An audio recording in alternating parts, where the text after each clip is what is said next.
You are listening to the 639th regular meeting of the Arizona Racing Commission on Tuesday, November 17th, 2015.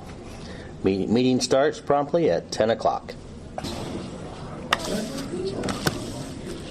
This meeting is taking place at 1110 Westwell, Washington, Suite 260, Phoenix, Arizona. Everybody in agreement?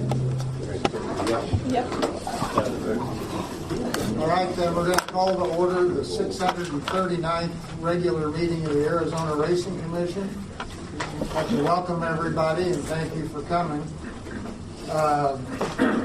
If I may, I'd like to move the first three items to the end of the agenda so that the industry stakeholders will have a chance to give their reports. They may or may not be interested in the lawsuit between the Sims brothers, and so for the sake of brevity, I'm going to go ahead and start with item number 4, which is Turf Paradise TP Racing LLLP permit application issues, and primarily the consideration of the 3-year permit for Turf Paradise, which we postponed earlier until this meeting.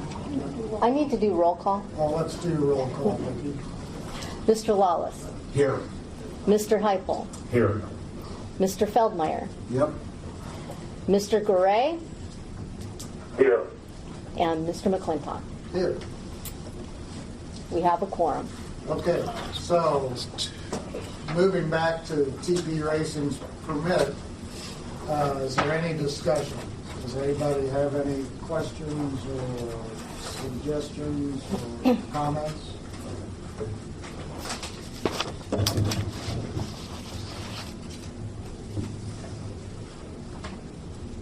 I guess, Mr. Chairman, I'll begin this discussion by saying that I believe that the issues that are at hand has further confused it, in my mind, whether we should move forward issuing this 3-year license today. And I say that because we each have a stack of about 500 pages of information about things that impact the racing industry, and I think until that gets a little bit closer to fruition, I'm not prepared to move this down the road. Well, my comment would be, Go ahead. well, as far as I'm concerned, I don't think the track permit has anything to do with the legal proceedings that are going on between the two parties. So in order to keep Turf Paradise running, keep the horsemen happy, giving the horsemen a chance to get further funding from the government for both the breeders and for racing purposes, I think Turf Paradise needs to have a permit and be in good standing and be ready to run. So that's my thought, Bill. I don't. Well, I don't want my comments to be taken as a debate, but I understand what you're saying, and all I can do is, because I was here when we issued a license 2.5 years after the fact. So it didn't stop, racing didn't stop. And in fact, the season has begun. So respectfully, I don't believe that this prevents the activity from taking place, because it is taking place. But I think that the formal recognition that the permit should be issued, I'm using the permit and license interchangeably, I'm just not comfortable. I keep reading more and more information, and I'll tell you specifically, we will, a little bit further down in the agenda, have a report on the safety and at the track and the improvements or the lack of that have taken place over a period of time.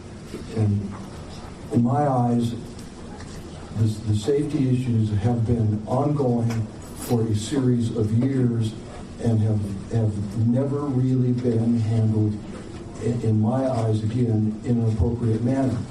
And again, with the report that we will deal with later today, there's the comment that, well, we'll take care of that next summer. Well, there's always a next summer. We never get to the other side of the problems related to safety out there.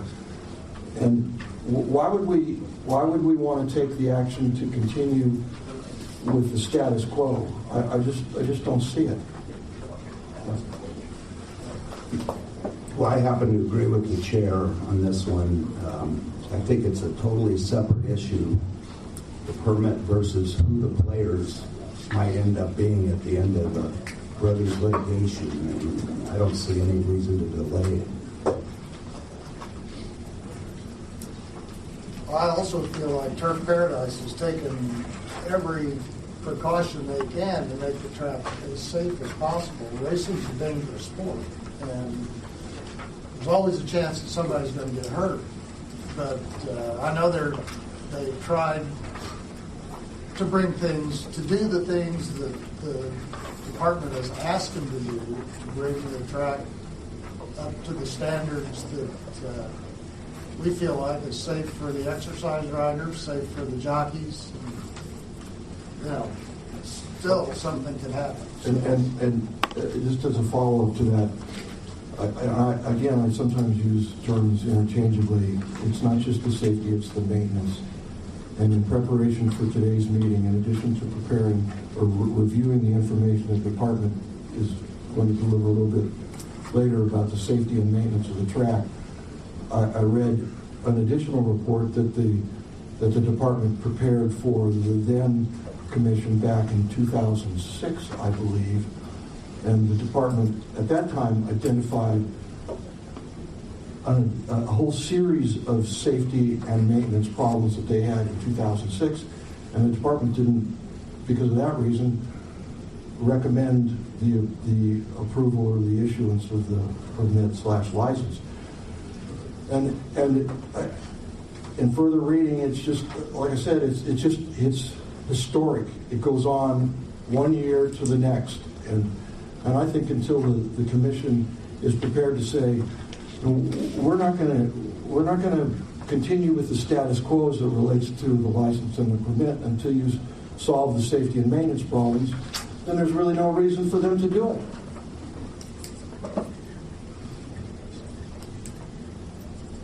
Well, I look at it a little differently.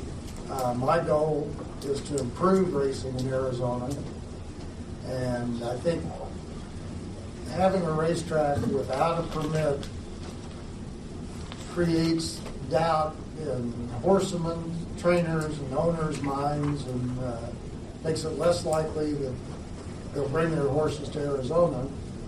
And there are also a lot of other issues outside of the racing permit that might come into play if there was a permanent permit in effect for 3 years.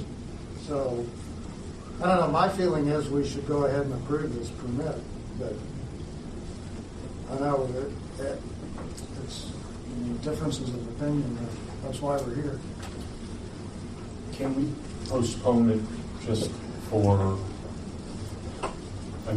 15 minutes, 20 minutes, until such time as we hear the safety report? I read through the safety report, and it appeared to me that most of the items were addressed. There were, I highlighted in yellow, 3 items that still need to be addressed. Is there any reason we can't go to the safety report and see if Bill's concerns can be addressed? That's fine with me. Do we need a motion to do that? No, I mean, you're just managing the agenda. Okay. Well, you're tabling this section. All right. Well, we'll table the vote on the permit until after we hear the safety report. So, I'm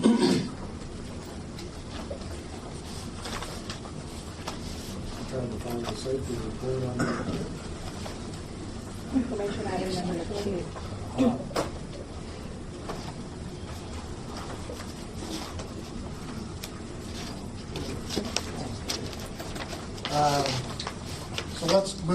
to the Turk Paradise Safety Report.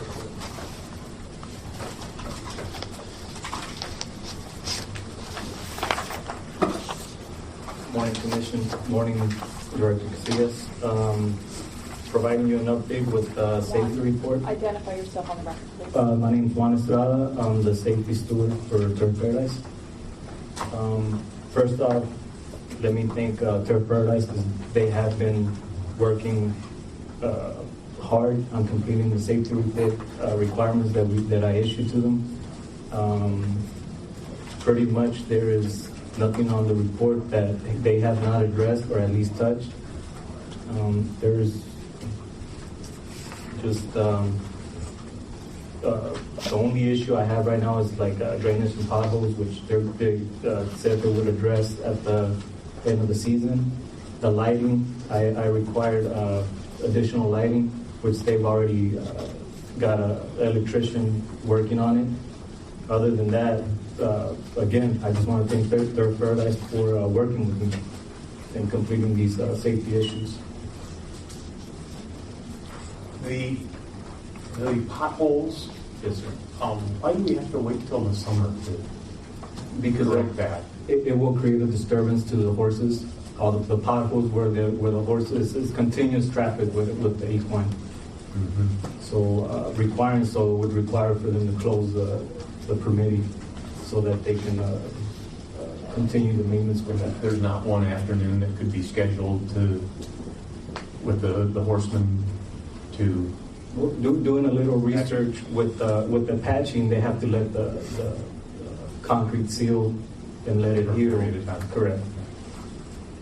So, Chair, follow up to that. Juan, Yes, sir. does the potholes just appear in August?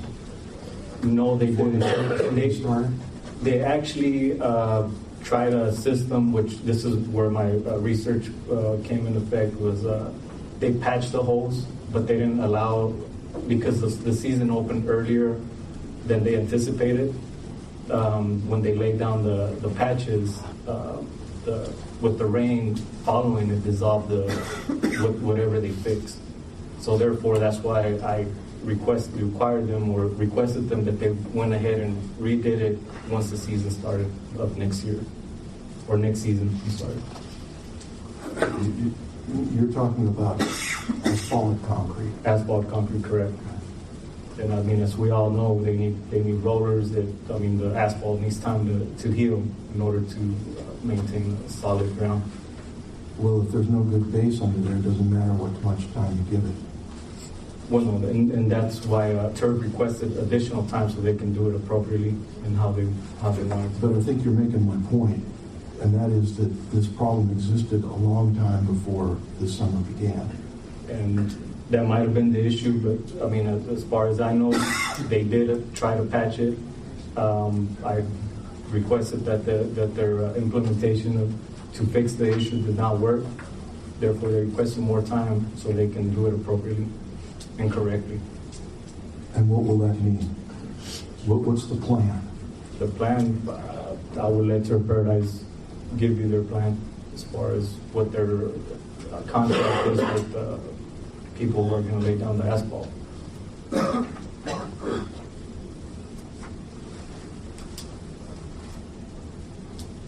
Okay, so, Mr. Chairman, are we going to ask Turk to explain what that plan is? Yes, Mr. Yother would like to say something. Thank you, Juan. We appreciate your diligence with the safety report. Thank you. Thank you for your explanation.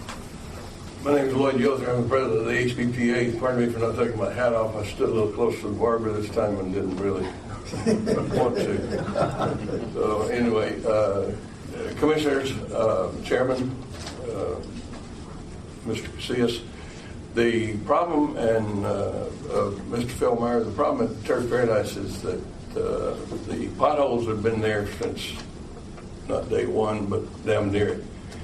And they do make an attempt to fill all the potholes and pack them. And as one said, sometimes it rains before, after, or during when it's going down. Maybe it's because of the rainy season. The potholes, as you know, on the city streets, potholes don't work. The only the only thing that'll work is to resurface the whole backside, which is probably cost prohibitive at this point, being the current circumstances that we're in and the situation of the industry. So just with all due respect to both sides, they do make an attempt to patch the potholes. The potholes don't last the entire year. By the time summertime rolls around, we got potholes again. So it's an ongoing battle.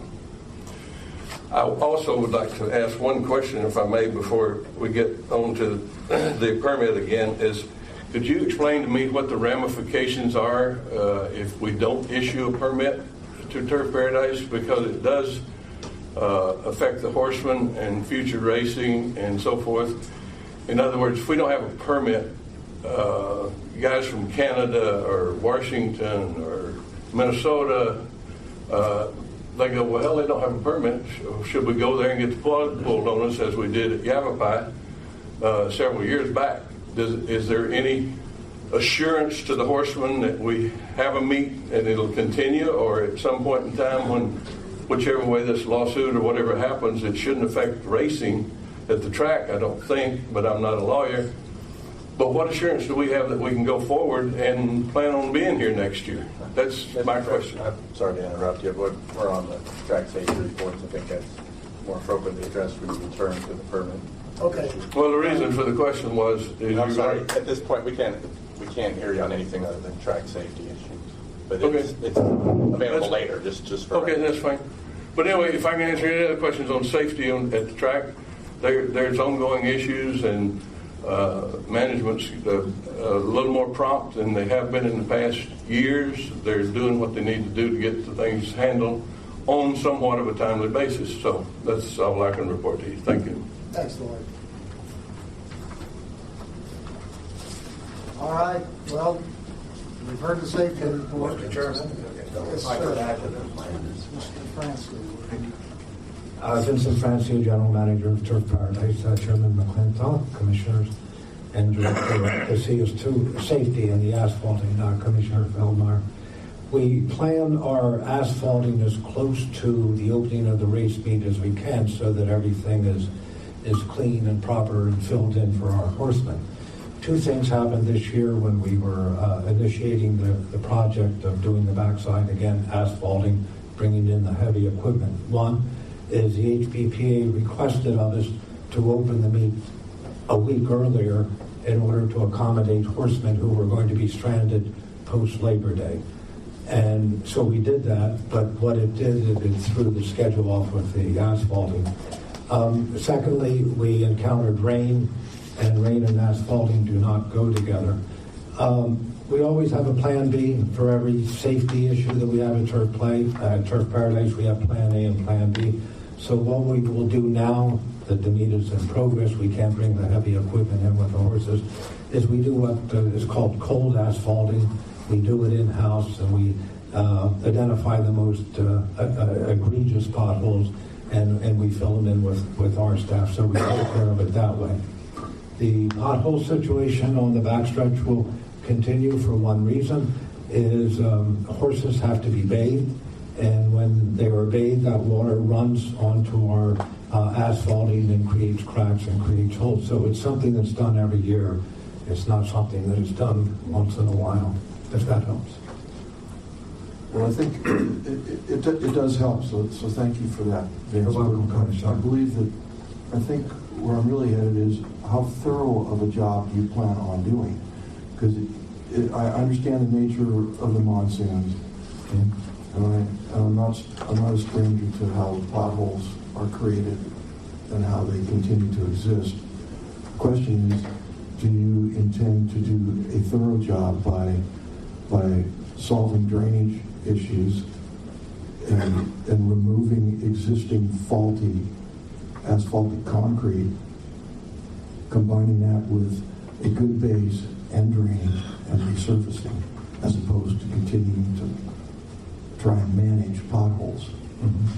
The short answer is yes.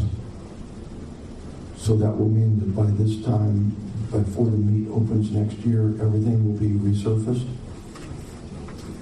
The old will be gone, and you'll have a new base and new asphaltic hot mix concrete. Yeah, We're holding the place with drainage in place. Yes, with the qualifier. Some of the areas of the stable facilities which we have done are okay. It's other areas which are not. Drainage is something we work on daily. That's an ongoing thing throughout the meet. For example, I could be very specific about A row right now. We're having some drainage challenges which will probably be corrected by the time I return to the track. We clean our drainage ditches weekly because they back up when they bathe the horses. There's straw, there's hair, there are things that get in there, so we have to keep those pipes clear. The area in question, which to me is the one that needs the most attention right now, is what's called the K rows. And that's where the challenge of the asphalting is. But that will be done next year.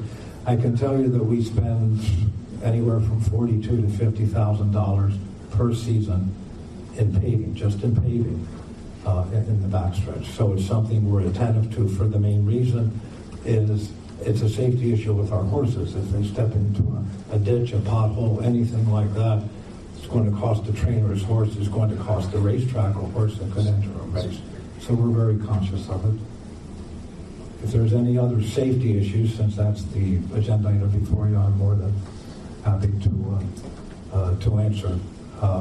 I only wish to add I work closely with Mr. Estrada, and when he gives me a list, we tend to it quickly and get it done. Thank you, Commissioner. Thanks, man.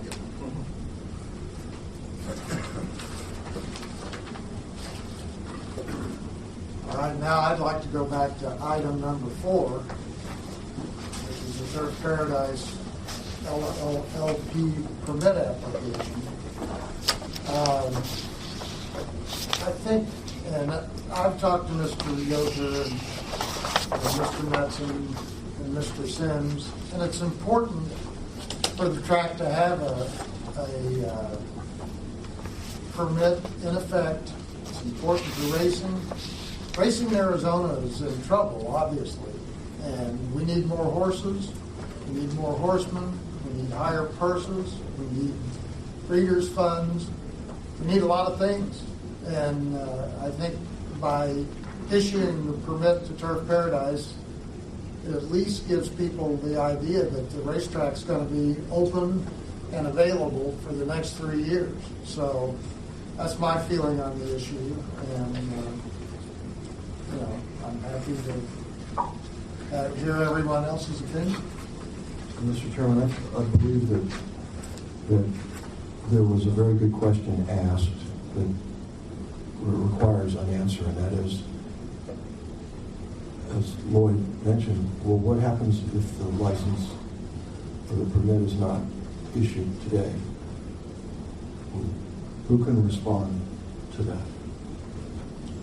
Essentially, my understanding is that the temporary permits last for so long as the permit is pending, or it can be revoked, the temporary permit, but it basically remains the status quo until you take action, as you mentioned from the last event. That was 2.5 years, I guess, later that it actually happened. So basically, the status quo would be that they operate under a temporary permit until something happens, which would probably be either granting or denying the permit, or it could be revoked. Okay. The alternative, Mr. Bellmeyer, would be to have the commission consider granting a conditional permit based on Turk Paradise acknowledgement and understanding and agreement to make the repairs necessary to get the track up to the safety standards necessary. I'm sorry, I wasn't able to understand all. I couldn't hear you. I was one of the gentlemen with part of what was the answer to? What was the answer? What happens if you don't issue the permit and we're kicking the can down the road, and at what time do they pull the plug on Turf Paradise and we have no place to race and have to go somewhere else? I guess that's my question. All right, as Mr. Ring stated, that on a temporary permit, until the department takes an action to either issue the permit or revoke it, the temporary remains in place. However, I also indicated to Mr. Feldmeyer that the commission could consider granting the renewal permit on condition that Turk Paradise agrees and understands to make the repairs to the track to meet the safety requirements within a certain time frame. Mr. Sims. Chairman, Commission, staff. My name is Jerry Simmons. The reason it's very important to have a real permit for the track is for continuity for everybody. Can you hear me? Sorry. It's for continuity for everybody. We have horsemen that have to make commitments. Right now we have about 1,520 horses at the track. That's not enough horses. We're running 8 races a day. We always, all the years, ran 9 races a day. If we have many horses that people didn't feel comfortable about it, you really hamper when you put a condition. First, this track has so many facets to it, and we did put brand new roads in 3 years ago. No one asked us to. We put brand new roads in 3 years ago. That hadn't been done ever since I've been there, this is my 16th year coming. We even paved the road where you're coming off of Tierra Point. And the horseman said, that's a gravel road, we'd like to have that. And my general manager, Mr. Mayor, said that would be a good thing to send a message of a sense of arrival to the horseman. It was $25,000 or $30,000 extra. We spent over $150,000, almost $200,000 redoing the roads 3 years ago. But horses have to get bathed. This happens at every single racetrack. We went back and did potholes. We do them every year. In fact, we do them twice a year. There'll be a time we will go out there normally because they don't hold up long enough, and we don't. Any of us want to see something happen to our horse. But we don't want to send a message to the industry and have an article up here that we got a conditional approval, a conditional permit. It sends a really bad message to people that still want to come here. The expense involved for horse people, and it sends a bad message to your bank. Sends a bad message to everybody. It's like we're doing something wrong. We do everything. I've seen them out there cutting all the foliage down, like everything, and they should be. These oleander trees and all that. As I left yesterday, there were people out there cutting those, trimming those back, and so on. So we're very responsive, and we do it for a lot of good reasons. We don't want to see anybody hurt. We don't see any horses hurt. So, and if not, the good folks over at the Horsemen's Group, they'd be all over us. We wouldn't have to wait for a safety student. So I would think we'd even have a real permit so we can send a message to people that want to come here. And the ones that are here and wondering after this meeting, when they say, well, now they only got a conditional permit. People, there'll be all kind of stories of what that's about, and it becomes a self-fulfilling prophecy where you're racing people. You wonder why some people left, and if it's kind of 50-50, well, they say, well, we do have a chance to go to New Mexico, and we'll go over there because we don't know what's going to happen. It just sends a bad message. Thank you. Well, I think Lloyd's points were very well taken. I don't think that the horsemen should be kept in limbo any longer. So, you want to mention? I'm ready for a motion right now. Commissioner, may I speak? Yes, sir. To re-identify myself once again, Vincent Francia, General Manager of Turk Paradise, to amplify Mr. Sims's words. I've been in this industry for 35 years. And one of the most important components of it is when the commission gives its blessing to a permit. And the message is sent from the body which regulates the industry to the track, in this case Turk Paradise, is that you have confidence in us, you believe in us, and it's a message to our horsemen. It's not just a courtesy to the ownership of the racetrack or the management, but it is a message to the horsemen who support the industry that for the X number of years, in this case 3 years, Turk Paradise is going to be there for you. a temporary or conditional permit sends a completely different message, and it's one that is really not positive for the industry.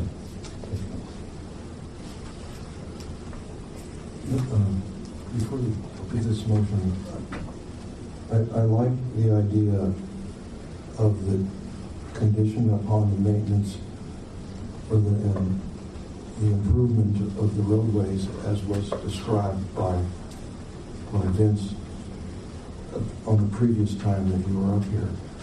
And, you know, I could support the issuance provided that it's conditioned upon the description that was provided us by Vince earlier.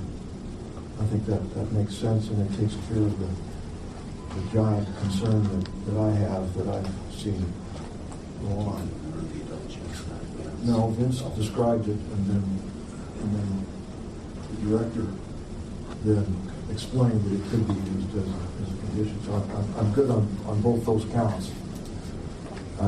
I don't purport to be able to say what you said verbatim.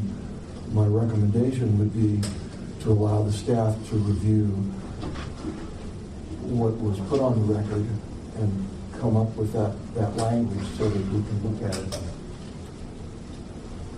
and tack that on if that works for everyone else. It certainly works for me.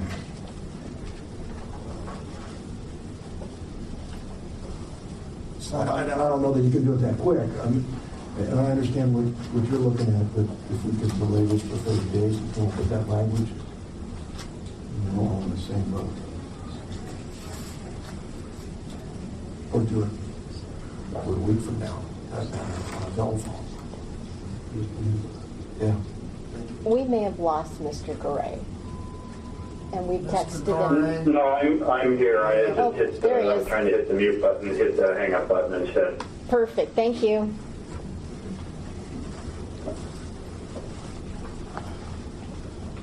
Well, we've already delayed it once, so I will move that we approve TP Racing LLLP's 3-year permit. I'll second it. All right, it's been moved and seconded that we approve TPLLLP Racing's 3-year permit. Vicki, do you want to do a roll call vote?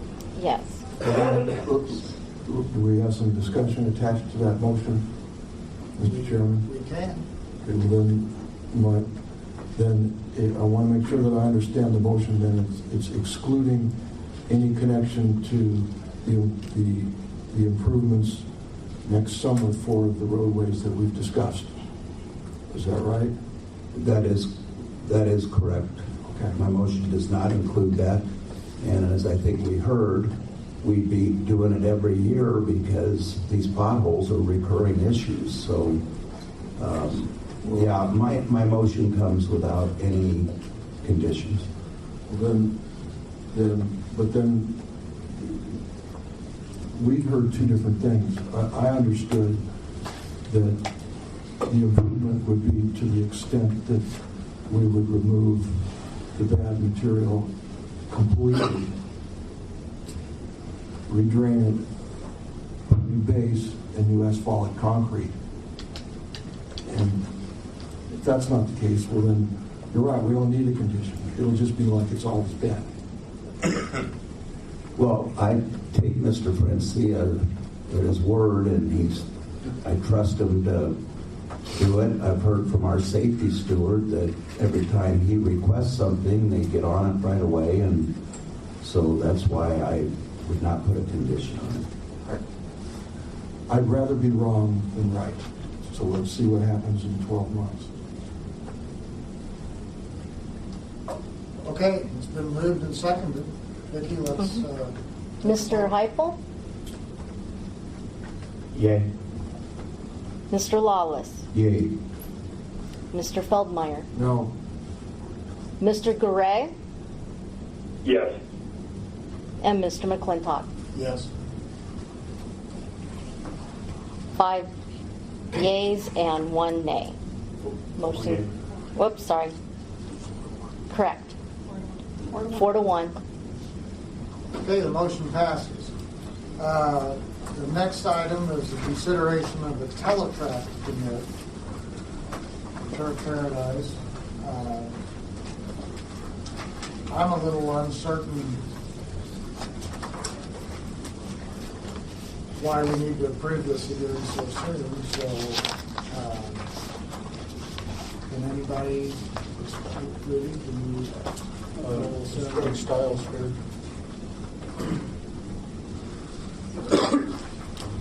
Mr. Stiles. Good morning, Commissioners. Turk, good to see us. My name is Greg Stiles. I'm with the Division of Racing. Part of the permit process is that Turk Paradise has applied for a commercial racing permit, a Teletrack permit, as well as an ADW permit. All of those expired at the same time. Okay, and they need to be approved individually? Yes. Okay. Thank you. So while we have Greg up here, can you just tell us what this is? Just a scratch and sniff. What's this about? Well, the ADW is obviously with the passage of the law last year with the advanced spots of wagering. The Teletrack means the OTV as well as. So how big does this cover? It's across the nation? Pulls in? Whatever tracks that they have agreed to and have agreements for. And how does that revenue work? How does that distribution take place? Well, as part of their overall, if I understand your question, it's the overall, I'm trying to think of the pari-mutuel pool as far as the revenue of the state. Okay, simulcasting in Arizona, other than the 0.606% of the RWA, simulcasting is not, if I am correct, and maybe the Attorney General can help me on that, it is not taxed in the state of Arizona. It's not what? Taxed. Not taxed? I don't know the answer to any of that. Sorry. I can look into it if you wanted to, if you'd like to. How much money are we talking about? I don't have the annual report in front of me, but I can get those figures for you. It would be in the annual report that we just issued in September, which I think, if I'm correct, all you members of the commission get the annual report. I think the Teletrack money is distributed the same way the live racing money is distributed. Is that correct? Mr. Yoder, Mr. Sims, Mr. Francia? Dave's shaking his head back there. Oh, can you explain it?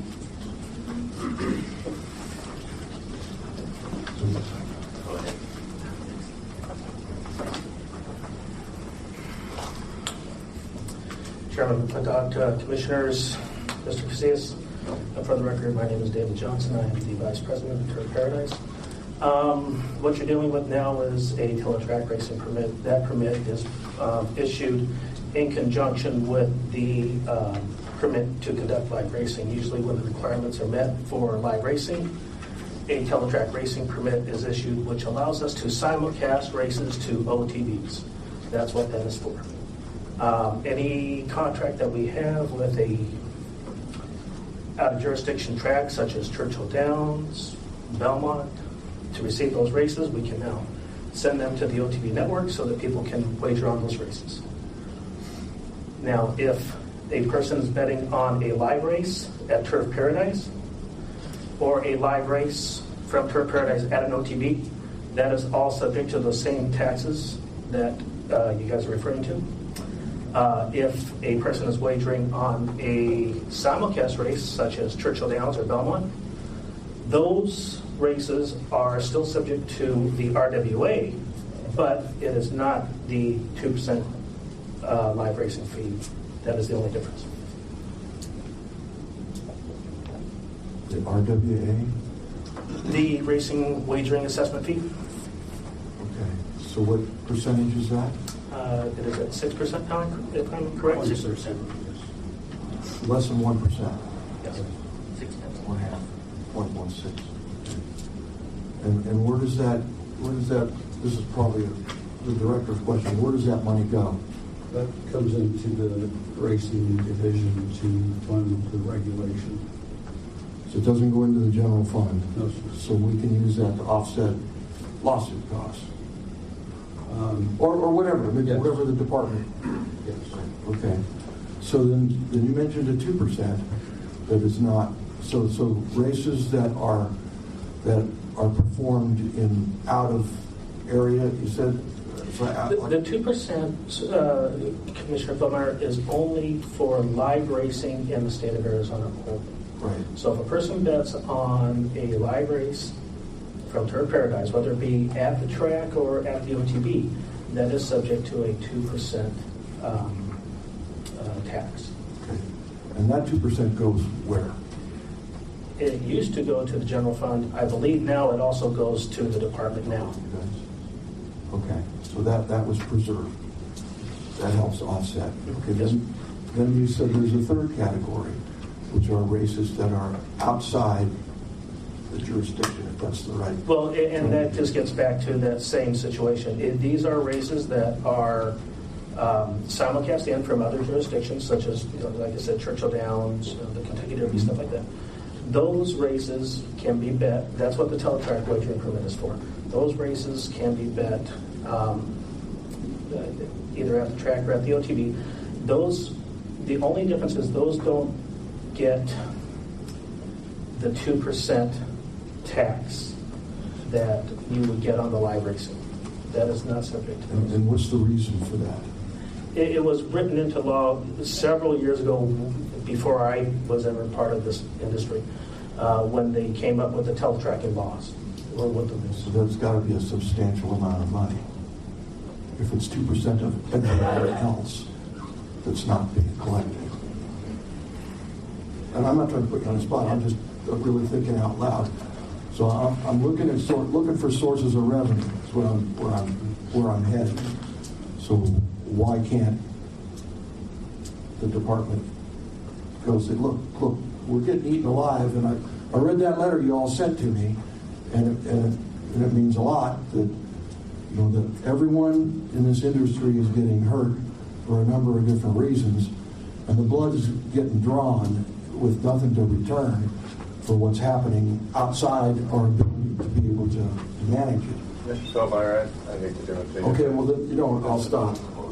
But my request would be, then, is there a way we can look towards that between the department and the legislature this coming session? And to that point, that would also hurt the horsemen as well, just so we're aware, because that 2% would be split. Yes, sir. 2% doesn't exist. We're here, this is a Teletrack racing permit agenda item, that's all you should be discussing.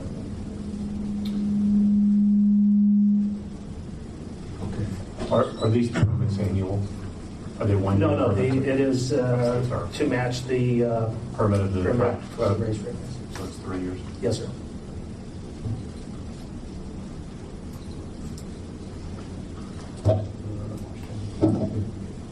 Yeah, go ahead.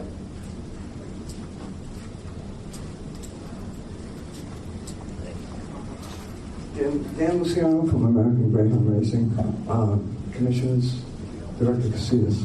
Mr. Feldman, Commissioner Feldman, if the 2% tax that Turk pays on live racing had to go on simulcast racing, and the 5% tax that Greyhounds are supposed to pay on simulcasting went into effect, you would just stop the business completely. Yeah, I'm sorry, sir. This has gotten off track. Your agenda items, the discussion of whether to approve this Teletrack racing permit. I think you should only be considering the merits of that application. You can discuss items to be on your future agenda and address this. That's the hand. Okay. All right, so is there any other discussion? Basically, the Teletrack and the advanced deposit wagering permit go along with the racing permit for Turk Paradise. It's all part of one big package. That's why I'm surprised there are 3 different items on the agenda. That if we approve one, they go hand in hand. So I'd listen to more discussion, but I'd rather entertain a motion to approve Teletrack permit. I'd like to make a motion to approve new business item 4B, the Teletrack permit. Second. All right, it's been moved and seconded that we approve the Teletrack permit for TP Racing LLP. And I assume it covers everybody else. Maybe not. Just take roll call.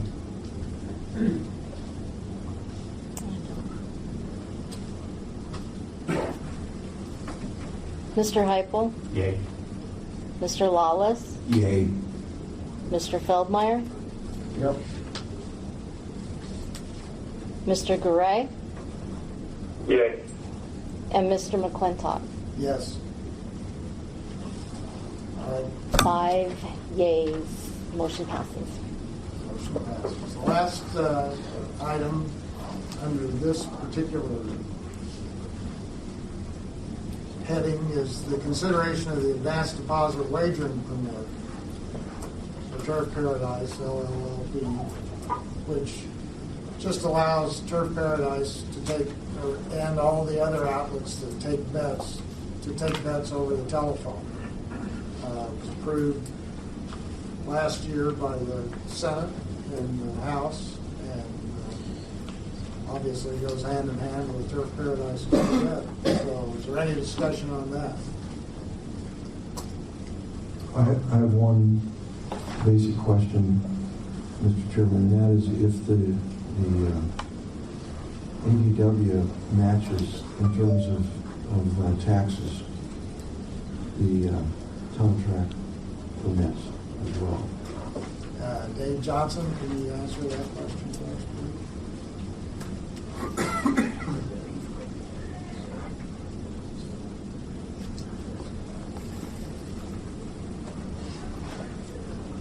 Again, for the record, my name is David Johnson, Vice President of Turk Paradise.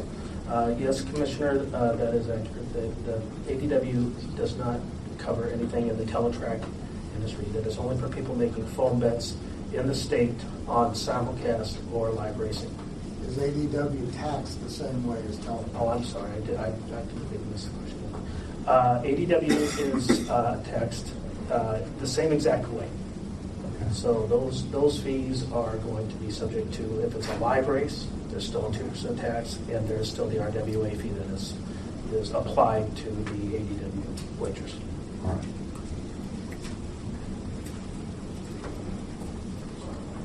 I move we approve the ADW permit.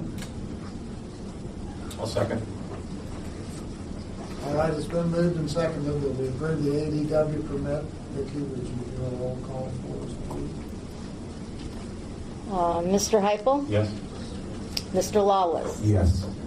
Mr. Feldmeyer, Yep. Mr. Garay, Yes. and Mr. McClintock. Yes. 5 yeas. Motion passes. All right. Item D is the approval of charity race dates.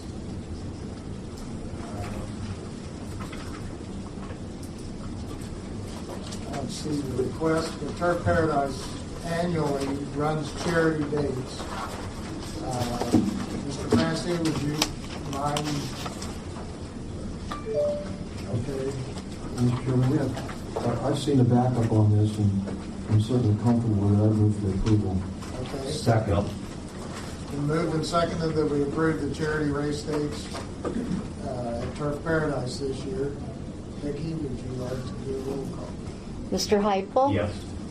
Mr. Lawless, Yes. Mr. Feldmeyer, Yep. Mr. Garay, Yes. and Mr. McClintock. Yes. 5 yeas. Motion passes. All right. Motion passed. Well, let's move on to item number 5, which is Riego's request for live racing dates. And Mr. Weiss, would you like to say something about the request, or Mr. Wells, or anyone from Rieto? Jay Wells with the Rito Park Foundation and Rito Racing. Good morning, Commissioners, Director Casillas, staff. We are excited about a new turn of events in Pima County, and we recently completed negotiations with the county. The contract to extend a 5-year lease agreement and operating agreement of Rito is going to the Board of Supervisors, scheduled for December 1st. It's tentative to Mr. Huckleberry's signature, but we're confident that will happen. I'm also pleased that in the last weeks of negotiations, since I've last seen you, the county has agreed to share almost $2 million worth of improvements to the track, relating from everything from ADA, which is sorely needed at the track, to aesthetics. And so we're very, very excited about this opportunity. The request we make for the 13 days of racing is 7 weekends of racing, eliminating Super Bowl Sunday, so it'll be the 13. And we hope to come back to you with negotiations with Turk Paradise. We've already had to have a pre-meet for Turk Paradise's meet that we would actually run the 3 weekends prior to Turk Paradise. And so we've had several conversations with Mr. Sims, and he seems open to the idea. And we hope that we prove our worth, prove our mettle. And we want to thank the entire staff of the Department of Racing, especially Mr. Stiles, for having the patience with us while we went through this negotiation. For those of you that have been here as long as I have and longer, you know that Rito has been in limbo. And what the comments about Turk Paradise's permit is very, very true. We need some sort of permanence in Arizona so that horsemen can start building their futures and not just trying to save horse racing in Arizona. Thank you for all of your help on this. We encourage you to honor our dates, and we look forward to seeing some of you down there. Any questions? I just noticed you were running fewer days, and just wondered why. Part of that is basketball kicked our butts.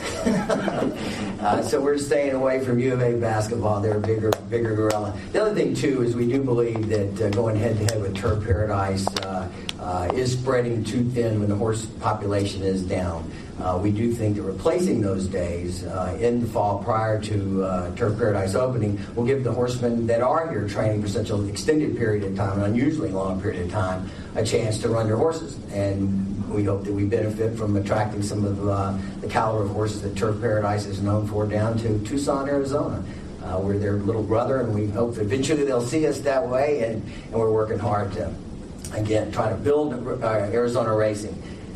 Two, with on the horizon and the revitalized efforts for fair racing, we need, and everyone in this room needs to start understanding that our goal is to quit trying to save racing and start trying to build it. We're past the valley, in my opinion, and I think that the developments that you all see, there, of course, always flies in the ointment, but it is a new day in Arizona, and we should all work together to make it an industry that it has pride for years and years and years, and we need to build that pride back. Any questions?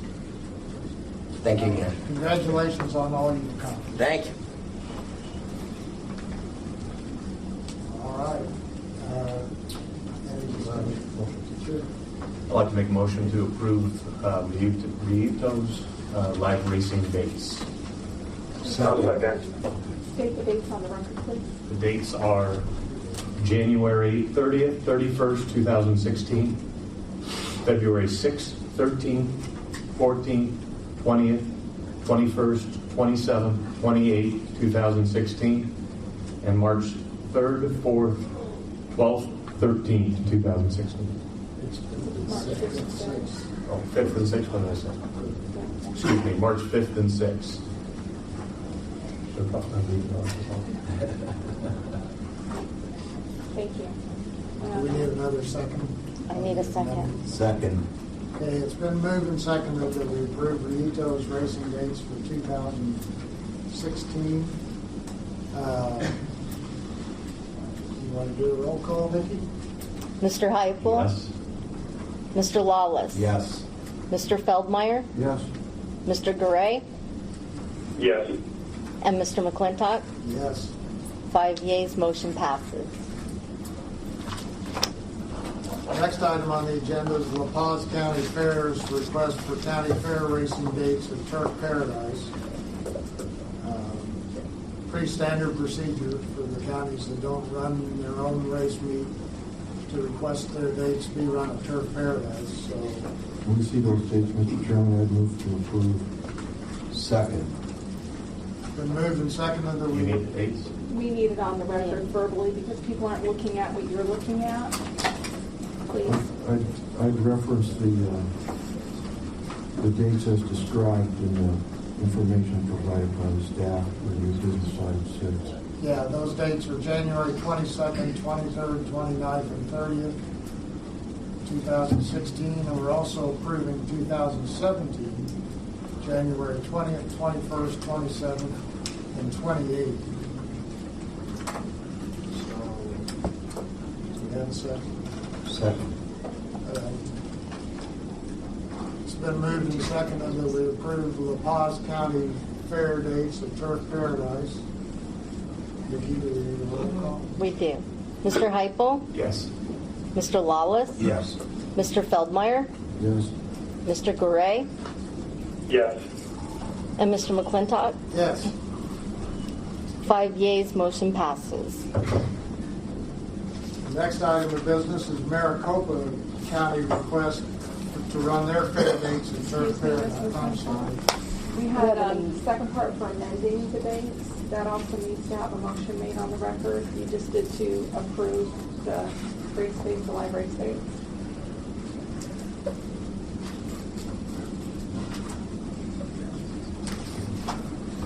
When it says amended October 26, 2105.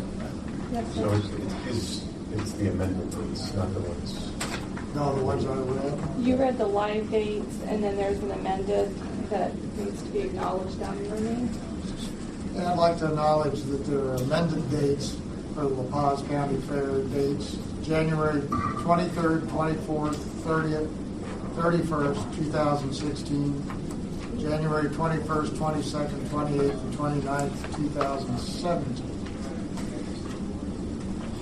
We need a motion to approve the amended dates. So moved. We need a second. Second. Second. Okay, it's been moved and seconded that we approve the amended dates for La Paz County, is that Maricopa? La Paz County Fair racing dates at Turk Paradise. Mr. Heupel? Yes. Mr. Lawless? Yes. Mr. Feldmeyer? Yes. Mr. Garay? Yes. And Mr. McClintock? Yes. 5 yeas, motion passes. All right. Now the next item is the Maricopa County Fair dates at Turk Paradise. Unlike Bill was in the last one, I've seen the dates, and I'd make a motion that we approve the Maricopa County Fair dates of January 2nd, 3rd, 9th, and 10th of 2016, January 7th, 8th, 14th, and 15th of 2017, and January 6th, 7th, 13th, and 14th of 2018. Second. Been moved and seconded that we approve the Maricopa County Fair race dates. Mr. Heupel? Yes. Mr. Lawless? Yes. Mr. Feldmeyer? Yes. Mr. Garay? Yes. And Mr. McClintock? Yes. 5 yeas, motion passes. Next item on the agenda is the approval of the 2016 Arizona Racing Commission meeting dates. I'm going to start out with the problem on January 14th. So I would request that we move that date to January 7th if we could. We'll check on the availability of the conference room, but this is shared by everybody in the building, so Okay. it's not always possible. Well, I don't have a problem with the other dates. What do you guys? I too would like to move it off the 14th to another date in January. And I'm fine with moving the date. My preference would be to the earlier part of the month. So Cassie, would you please check on possible dates? Yes. Other than that, there's no problem. I entertain a motion to approve the schedule. Other than the January date, move we approve the Racing Commission meeting dates. Second? I'll second. Do you need the dates or no? Yes, please. Yes, please.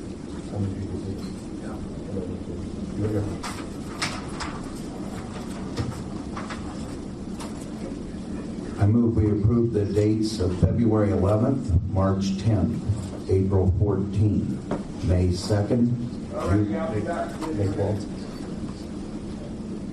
I'm sorry? That was in the hall. Oh. I think I left up at May 12th, June 9th, September 8th, October 13th, November 10th. Mr. Heupel? Yes. Mr. Lawless? Yes. Mr. Feldmeyer? Yes. Mr. Garay?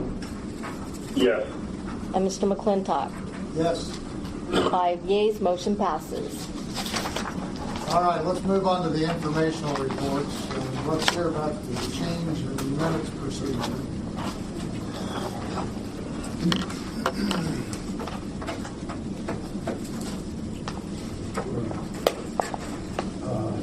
Just briefly, I'm not going to read this entire document. Yes, the department is proposing to amend the way it's recording the commission meeting minutes. Previously, we were transcribing the minutes and posting them for time's sake and efficiency and the governor's lean transformations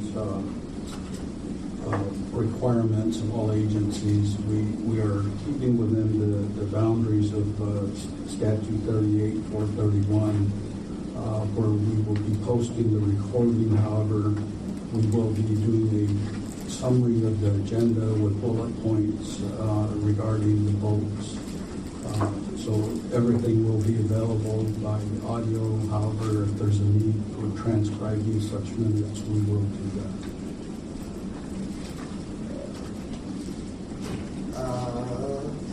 We've heard the Turf Paradise Safety Report, the Tucson Greyhound Park inspection updates.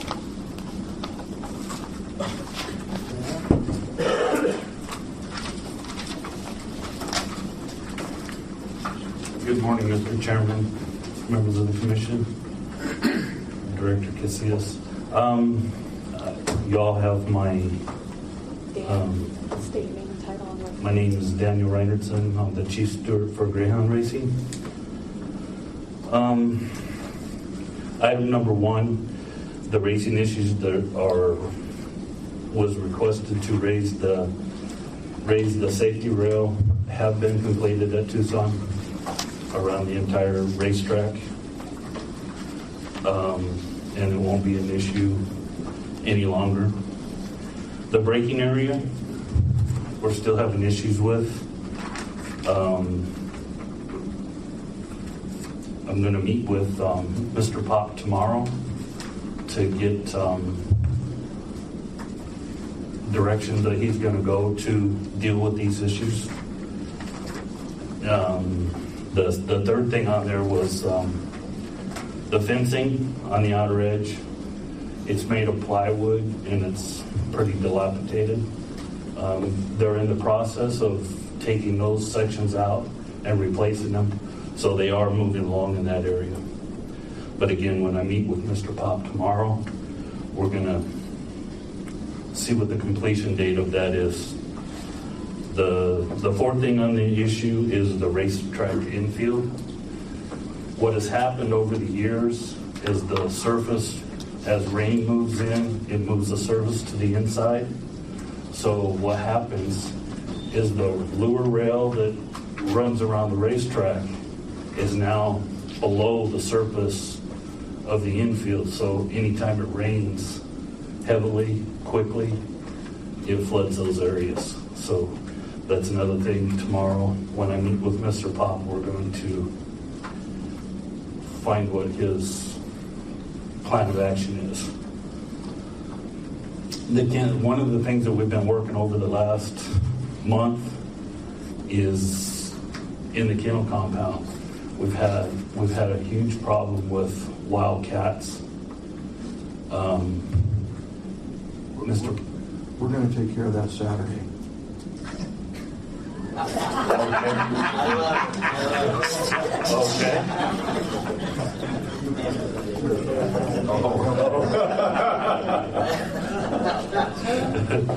I had. And I do agree with you, but. Too slow. Had me confused. You gotta laugh in here. Yeah. But anyway, these cats in the compound had places to hide, oleanders that were overgrown.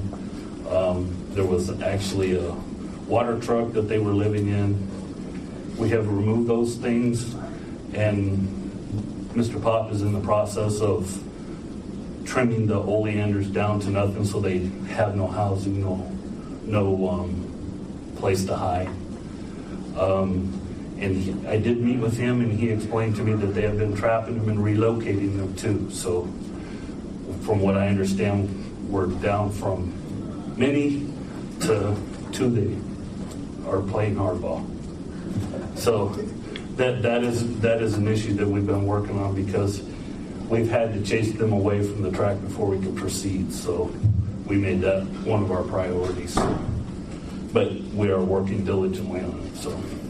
Dogs might want to chase the cats instead of the lure. Absolutely. One of the things that I had on as far as the building, the grandstands, I had in a previous report said that those were completed, but with our rains lately, we're seeing that it's still leaking. So that's something I haven't covered with Mr. Pop, but it will be covered tomorrow. One of the big things that I've been fighting this whole year was the kennel compound roof. I'm glad to say that it's completely fixed, even with all the rains we've had. There's no leakage, so that will not be an issue in the future. The parking lot, there's several potholes in the main driveway close to the buildings that, again, I'm going to get tomorrow. I'm going to meet with Mr. Pop and make him give us a plan of action on that also. And then the last thing that I have on the thing is, in my report, is the flooring outside the state office. They had a fire there some time ago, and this is still some of the repairs that haven't been done. And again, it's on my report, and my meeting with him tomorrow will cover that issue too. But if you all have any questions for me on Rory, do you have any questions? No questions, but I did want to thank everyone for working on the rail issue. I think that was probably the biggest issue for the safety of the dogs, and job well done to everyone that got that resolved. Thanks. Anyone else? Mr. Chairman, I have a couple of comments. And first, Daniel, thank you for this thorough report. I appreciate it very much. And I want you to know that I feel the same way about the importance of this and solving these problems as I do about what I expressed as it relates to turf. If it doesn't happen, you can relay to those owners that don't expect me to give them a yes vote the next time their permit comes up, because it isn't going to happen. So I would reiterate that I appreciate the report, that I do understand that things are improving, and that's good. Stay on top of them. I would like to have this report as part of our next meeting as well. You will have a complete report from my meeting tomorrow with him. So. Okay. Great. Thank you. Okay. All right, Gregor, you're going to tell us about the permits and process. Once again, for the record, my name is Greg Stiles. I'm with Division Racing. Upstairs, there's something called the Huddle Board, where there are 8 permits currently on there. And it's more of an accountability process to where we all know exactly what's going on with each permit. Today you took one off the board, which was Turk Paradise, and I thank you for that. The other one, the major one, was Riedo, which we heard today that would be moving forward. And they're in the substantive stage, which they'll still need to submit some documentation to Verity Consulting. And I hope to bring that to you either January or February, depending on how quickly we can get through that process. There's 3 on the county racing, as we talked about last month, the return to live racing to some of the counties. Over the past 30 days, there has been a lot of work on that by Joanne Flippo and her group. I do know that they are doing some tremendous work down there with each of the counties. And it was always going to be a work in progress. So one of the counties, Greenlee County, who you gave a temporary permit for live racing last, will more than likely not race in 2016. And we'll have to correct that. And Joanne will go a little bit more into that. I've got 3 other permits, and I want to make it very clear that your vote today for the ADW permit was for the Turf Bets, which is the Turf Paradise Advanced Deposit Wagering Company. There are 3 others that I'm working with, and that is Express Bet, Twin Spires, and also TVG.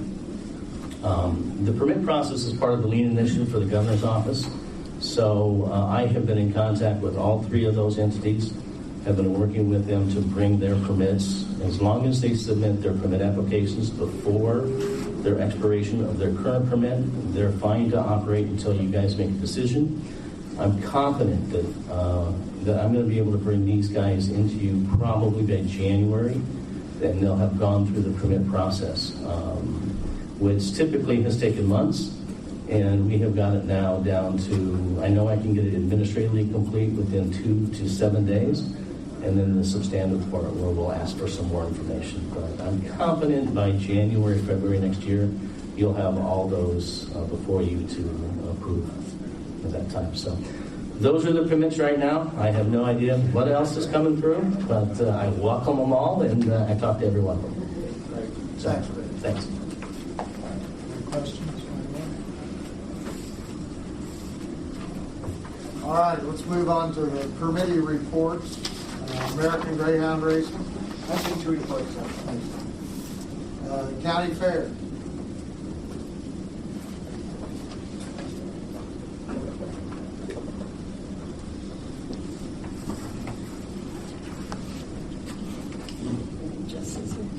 Good morning. I'm Dr. Joanne Didford, and I'm actually representing Sharon Denham, who is the chairwoman for the Arizona Counties Racing Association. She could not be here today, but because we're working with all the tracks in a collective process for next year, so I will cover some of the issues that they would like you to be informed about. First is that they are going to hold their annual meeting December the 4th in Douglas, Arizona, the ACRA meeting, okay? Second is that in consideration of when we asked you for the live race date approvals for all the county tracks, we did it also under the auspices of running horse racing, not just as a competitive sport, but as an economic development tool for rural Arizona counties. And in consideration with that, I'm happy to announce that on the way driving up here today, we received a substantial grant award, substantial. Okay, and what we're doing is it's to enable us to document all of the oral histories from the Greenlee, Graham, Sonoy, Santa Cruz, and Cochise counties as it relates to horsemen, and particularly in the El Moro. That is actually our pre-production money for our large public broadcasting documentary. And from that, we were then contacted by Primetime Television, a producer, to look at doing a full-length feature film.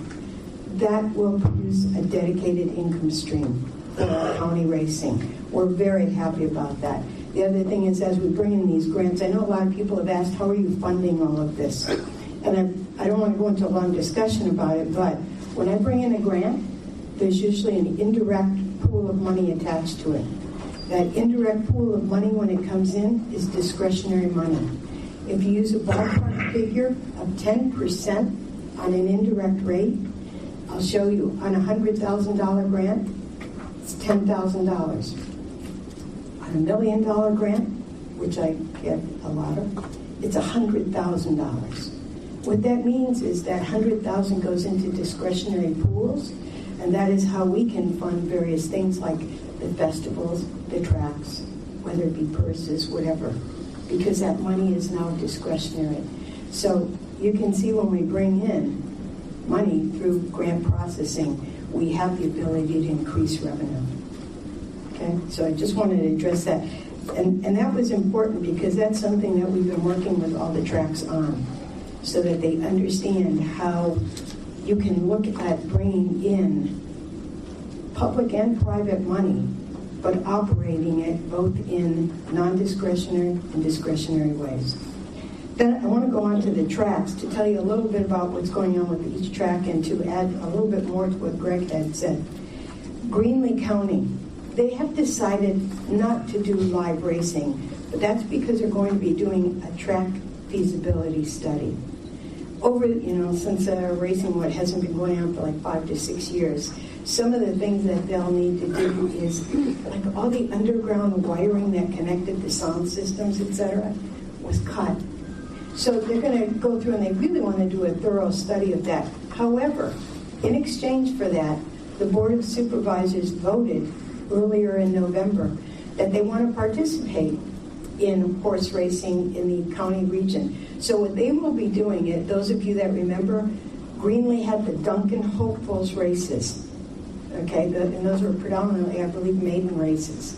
So what they will do now is they're going to do the Greenlee County Duncan Hopefuls at Safford, the Greenlee County Duncan Hopefuls at Sonoyta and at Douglas. Their Board of Supervisors will participate in each one of those. They're doing the blankets, etc. So they have a very indirect way of how they're participating in horse racing so that they make sure that they're on the agenda. We've also been contacted by Globe. I'll be going up there to meet with the Board of Supervisors. They want on board, and I believe they have the financial resources to do so. So we're looking at getting them on board next. Graham County is all on board. Everything's fine. Sonoyta is on board, Douglas is on board. And just to let you know, this past week, we had a review of the 2 tracks. We didn't have to review Sonoyta because they're already in operation. But we had Douglas and Safford reviewed by the sport tech individuals, paramutuals, etc., to make sure that all the connectivity that's required is up to par. Both those tracks passed. So we're very happy about that. And so that's kind of the update that we have going. I will be meeting with the City of Douglas tomorrow. They are going to look at further in-kind contributions. Things, for example, and this is what, when we have 2 government tracks and 2 nonprofit tracks, some of the things that we can do with the government tracks, as well as the nonprofits working with their local governments, is to subsidize the electric bills, the water, the EMT. So those are all in-kind services that we can bring in and offset those expenses from the tracks, and it works beautifully. Thank you, Dr. Dupuy. Congratulations on all that you've done for racing and starting Arizona. It's terrific to see you guys up and running. There we go. We look forward to having you be there with us. Okay, thank you. Rito.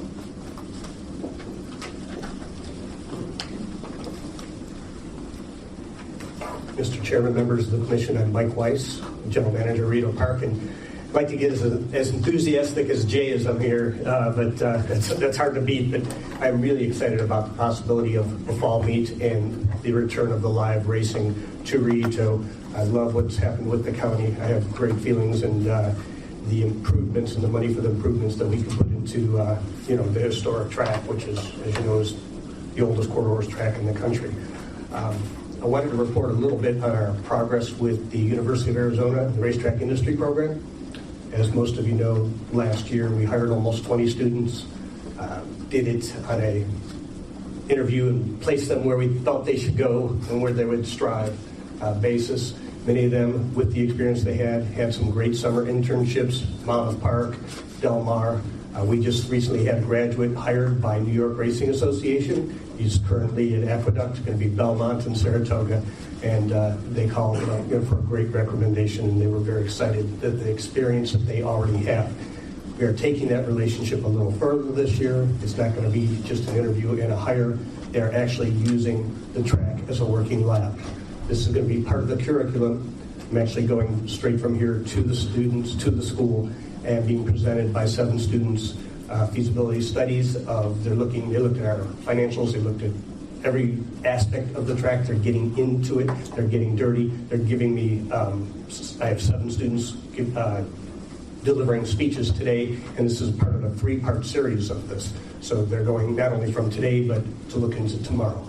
So it's going to be a terrific relationship there, and I think that, I know that we will have some great national exposure from this. Great. Thank you. Tucson Greyhound Park, Dale.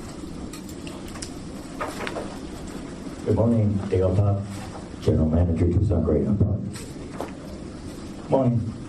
I just want to reiterate the fact that myself and Dan Reinertson are working on several safety issues and track issues, building issues. There's a lot of issues at Tucson. Personally, it's been somewhat neglected over the years. Money issues obviously have come into play, and we are working on trying to improve everything that is on the list. I agree 100% with everything that's on the list. To go a couple of items here. Mr. Gray, are you still with us? Yes, I am. Okay, I know you were very instrumental in making sure that some improvements were made on the inside rail.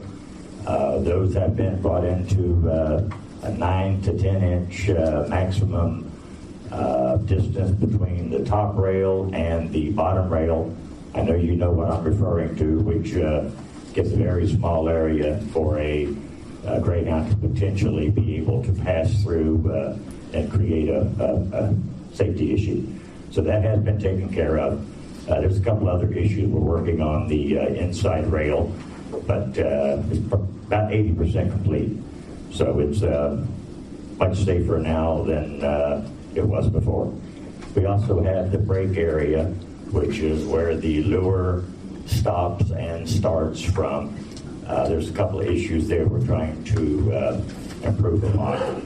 Not really safety related, but structural. We're trying to make it more sturdy. So, and again, Dan Reinertson and I are working on that issue. The fencing that Dan had mentioned, it's there's a few of the panels there, 4x8 sheets of plywood that over the years have dilapidated, rotted, for lack of a better term. We have replaced the majority. There's approximately 4 more panels that have to be replaced, and then we can repaint. And cosmetically, it will definitely look much improved. The infield, it probably took 10 years for it to get in the shape that it's in now. It has increased in height. We have rented a backhoe and removed part of the dirt. We thought would be enough of an amount to make a difference, but we did have some very heavy rains, and we were kind of borderline on whether or not it was going to hold the amount of water that fell on us. So we definitely need to make at least one more trip and make a larger area for drainage. The kennel compound, regarding the cats, guys, and ladies, I'd love to be able to say that once we get this taken care of, it's never going to happen again. I'd have to call BS on that one, because there's so many cats in the South Tucson area that pass through. Some of them decide to stay. They make them a bed out of the truck that was parked out back, the bushes that have grown. So we are doing things to try to not make it worthy of staying when they pass through, and hopefully they'll continue passing through. But there's probably 14, 16 cats that made Tucson Greyhound Park home. We're down to 2, and those 2 are pretty cagey. They've been able to dodge us so far, but eventually we'll get them. There is one leak in the main auditorium that is around the flashing of the air conditioner. We've replaced flashing several times, but it comes back again, so eventually that will get fixed. of all of the items that we have, everything is being addressed. The parking lot, that's going to be a very expensive job. In the meantime, we have been doing, as Turk Paradise has been doing, filling the potholes with cement or asphalt. But the parking lot is a very big parking lot. It needs eventually to be completely redone. In the meantime, we are patching. The good thing is most of the really bad spots are in areas that unfortunately we no longer need parking for. The closer to the building you get, the better it is. So we're concentrating on the part of the parking lot that's closest to the building that is actually being used. But again, I just want to reiterate, Mr. Reinertsen and I are addressing all of these issues. They will eventually all be fixed. The higher dollar items may have to be put on the back burner and again patch until we can get replaced done. But everything's getting better, and we will continue to work on it. Thanks, Dale. Now, I apologize for my phone ringing a second ago. No big deal. Forgot to turn it I've off. got a couple of friends that love cats. I might send them down to adopt your cat. And the cats, I don't know, I'm a UA fan now. I've been here for 2 years. Really, everything was going well until then. Thank you. Turk Paradise. Briefly, Vincent Francia, General Manager of Turk Paradise. We're about a month into the race meet. The out-of-state wagering on Turk Paradise is running even with last year, which is good. In-state, we're a little off, but we're healthy. Most important is right now we're averaging 8.2 horses per race, and it's that 8 standard that we need to reach in order to trigger betting in a significant way. This month, next month, actually for the next 3 months, we're unleashing quite a bit of advertising into the market specific to promoting our off-track betting sites. Thanks, Don. All right, the Optional Industry Stakeholder Association updates. The Arizona Greyhound Association. Nothing reports. Arizona Quarter Racing Association. Nothing to report. Arizona Thoroughbred Breeders Association. None. HBPA.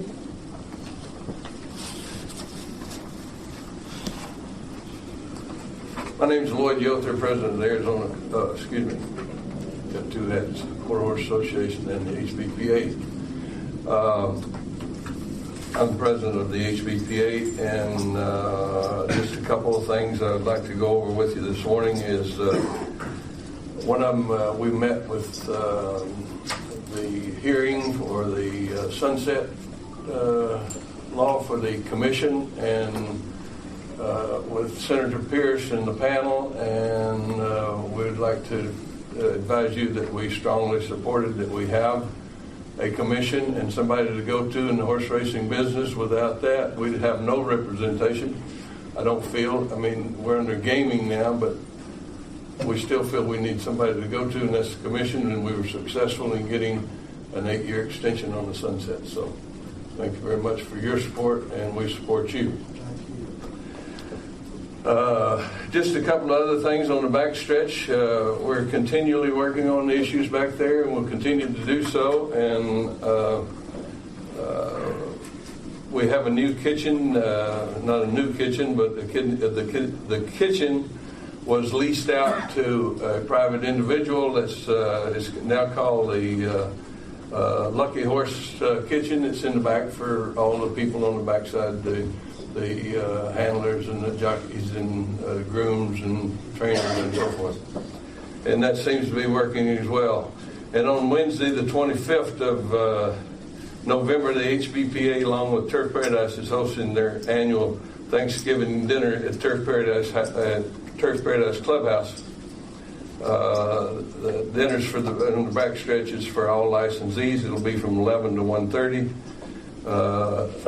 We'd like to invite everyone that's, as everybody knows, the horse business is 24/7, holidays or not, Sundays or not, night or not, whatever.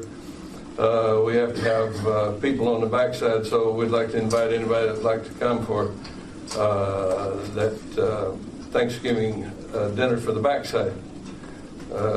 And by the support of some volunteers, the Turf Paradise Accounting Department, the chaplaincy, and Sunrise Methodist Church, they helped to make that dinner successful. And then the HBPA is also working on plans for Christmas Eve meals for our grooms. Again, there has to be somebody working on the backside, so we try to take care of the grooms or whoever's left over that has to stay at Turf and not enjoy Christmas at home. So we're working on that, and hopefully we'll work with Turk Paradise and get some arrangements made for another Christmas dinner. And then I guess one other thing, we had our sales stakes race November the 1st, and we paid out $75,000 for Arizona bred horses above and beyond the purses, and that's the reason for our push for some sort of funding for our breeders' awards, because that number used to be higher than that. We used to have more horses, more Arizona bred horses that won more races, and we're able to spend more money here in Arizona on horse breeds. So with that being said, I don't have any other thing to report at this time. If you have any questions, I'll be glad to take them. Thank you very much. Excellent. Thanks for your support for the commission. Thank you. Anybody from the Jockeys Guild here? All right. Should we do the call to the public, or should we go to really don't? Right. We really don't have anybody signed up other than people who are interested in items 1, 2, and 3. So I guess we'll go to items 1, 2, and 3. And I don't know what order really to take these in. The procedural issues and deadlines regarding Jerry Sims' appeal to the Arizona Racing Commission and the director's ruling to grant a racing license to Ron Sims. So we've kind of come up with a game plan, and I guess Mr. Manning and Mr. Grossman, you are the guys that probably need to approve this, but we have the meeting room reserved for January the 11th for a hearing. We'd like to have Mr. Manning submit his brief by December the 7th. I'd like to have Mr. Grossman's team respond by December 31st or December 21st, and then, if need be, Mr. Manning to reply the response by January 5th.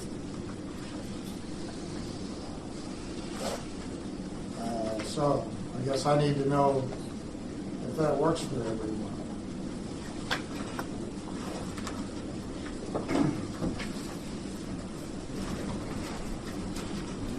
Mr. Chairman, Commissioners, and Director, that works adequately Excuse me, please identify yourself on the record. Mike Manning on behalf of TP Racing.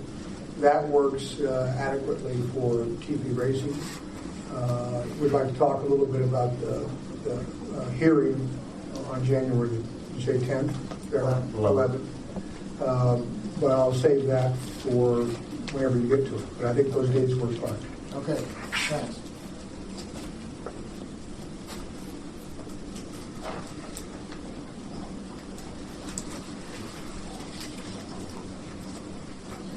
Good morning. Marshall Grossman, counsel for Ron Sims. I'd like to address specifically the dates that you mentioned, but I would like to set the table first and inform you all of what is now pending, because I believe that that may be informative and helpful to you in considering those dates. When we were last here, I informed the Commission that we would be filing a special action to test the decisions respecting jurisdiction and standing, and we have filed that action in the Superior Court. There is a related motion to transfer the assignment of that lawsuit to the judge who is currently handling all of the related civil litigation on the theory that he is well equipped from years of experience in this matter.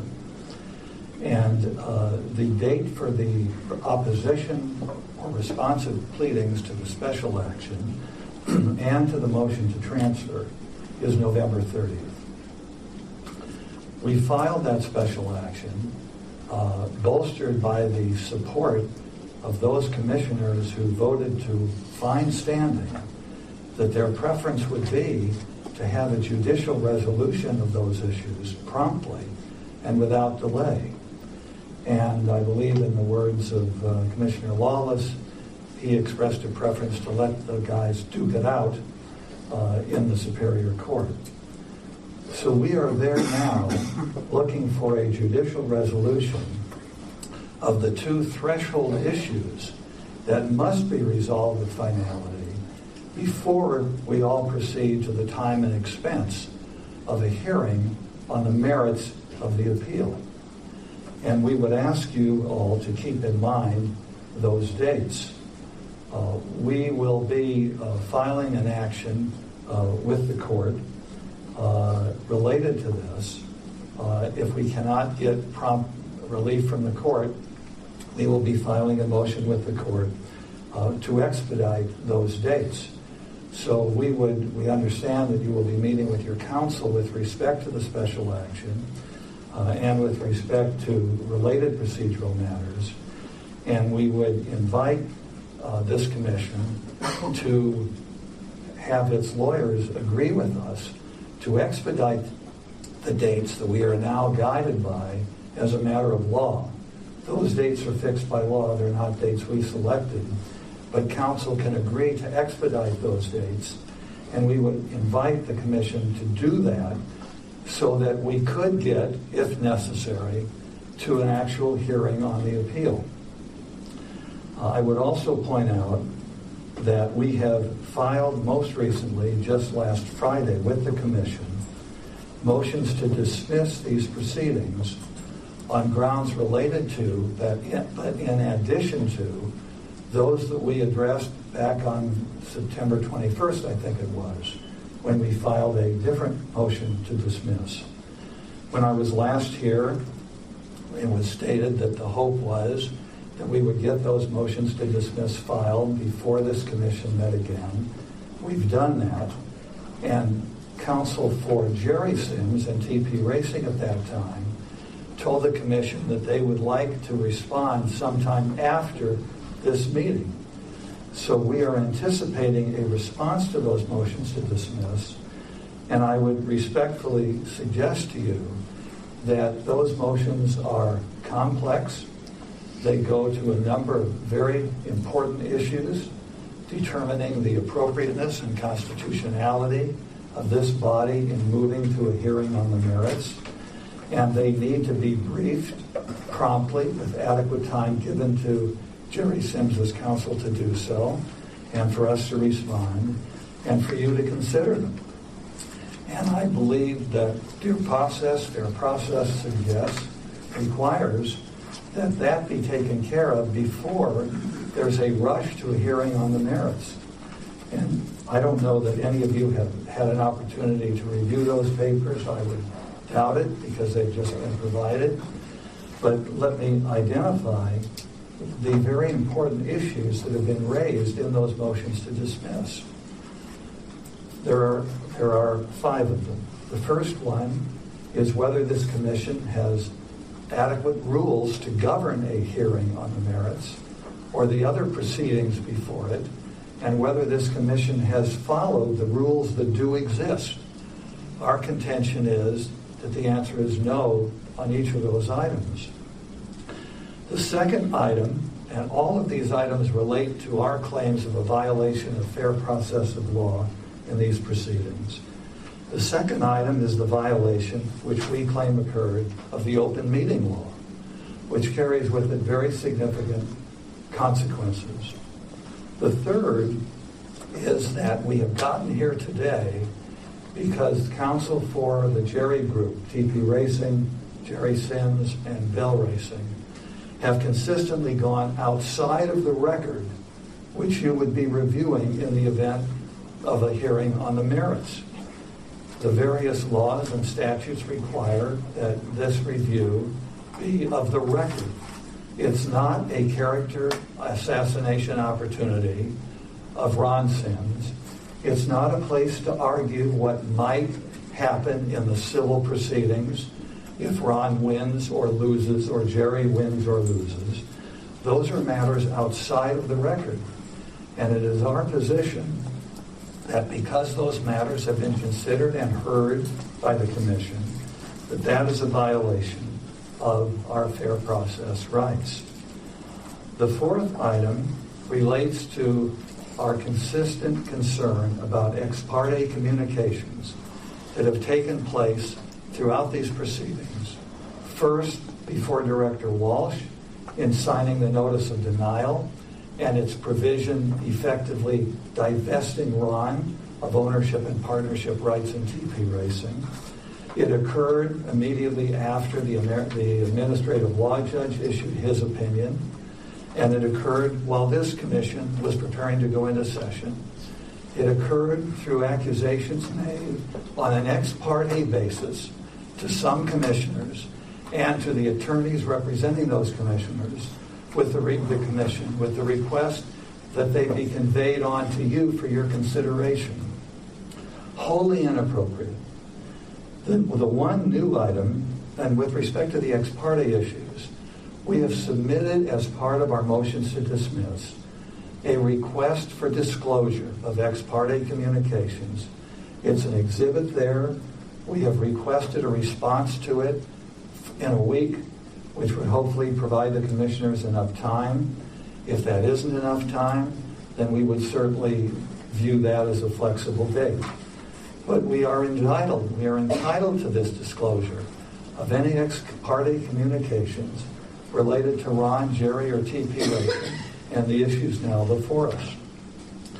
The last item is a new item, and candidly one that we had not addressed before. And it goes to the propriety of this commission acting in any capacity on these matters because of what the courts refer to as institutional bias. And by institutional bias, I refer to the fact that some 75 to 90% of the revenues that racing is dependent upon for its administration of regulation in this state is derived from turf paradise. And Mr. Manning stood here and he said to you at the September meeting that you need to know that Ron is suing to shut down TP Racing. Not an accurate statement. But then he followed up by saying, if you let him proceed in these proceedings or in the judicial proceedings, and if he wins, then you're going to be left with 5 or 6 days of racing to regulate, and you're going to be neutered, essentially, as a commission. That type of fear, that kind of threat, has no place in these proceedings.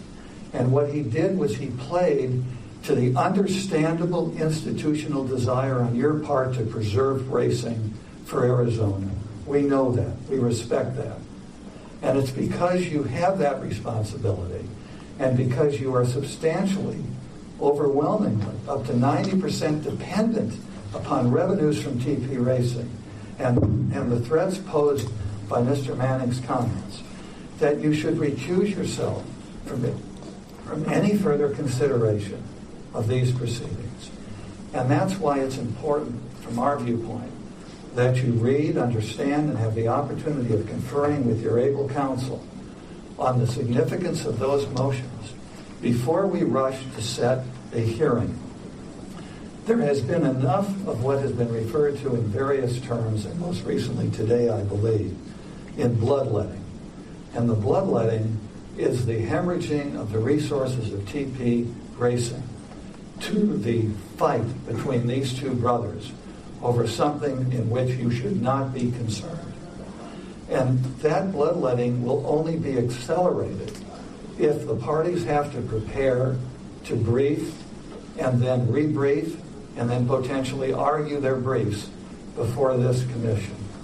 I will tell you that the time involved in that will be substantial. It will cost each side here hundreds of thousands of dollars that, at least from the commission standpoint, could be better spent on your true mission of regulating. So what do we ask of the commission? We ask of the commission to give immediate attention to these motions to dismiss. We ask the commission to give immediate attention to the motion referenced in the agenda, where we are asking the court to compel the commission to turn over documents related to the related to the closed session in October or September, if there was one, at which time matters were discussed, which should have been discussed in public, and which violation of the open meeting law was frankly not cured or ratified by your September 23rd meeting, because that attempted to ratify only the failure to take a vote to go into executive session. It did not even purport to ratify what happened in executive session. So with respect to the table that I've set, and I believe I've done so accurately, without engaging in what has become too frequent here, name-calling and accusations and reputation destruction, what I have done here is set a basis which I believe is appropriate for this commission to defer setting a briefing schedule or a hearing date on the merits, because each and every one of these preliminary matters must be resolved, and most particularly are the issues of standing and jurisdiction, which we have now brought to court as you have requested. And it should not be an end run around the judicial process. It is the judicial process that is best equipped as a matter of law to determine those two issues. I appreciate your patience, as you've always given me, and your courtesy. If you have any questions, I'd be happy to respond. Hearing none, I thank you for your time. Thank you.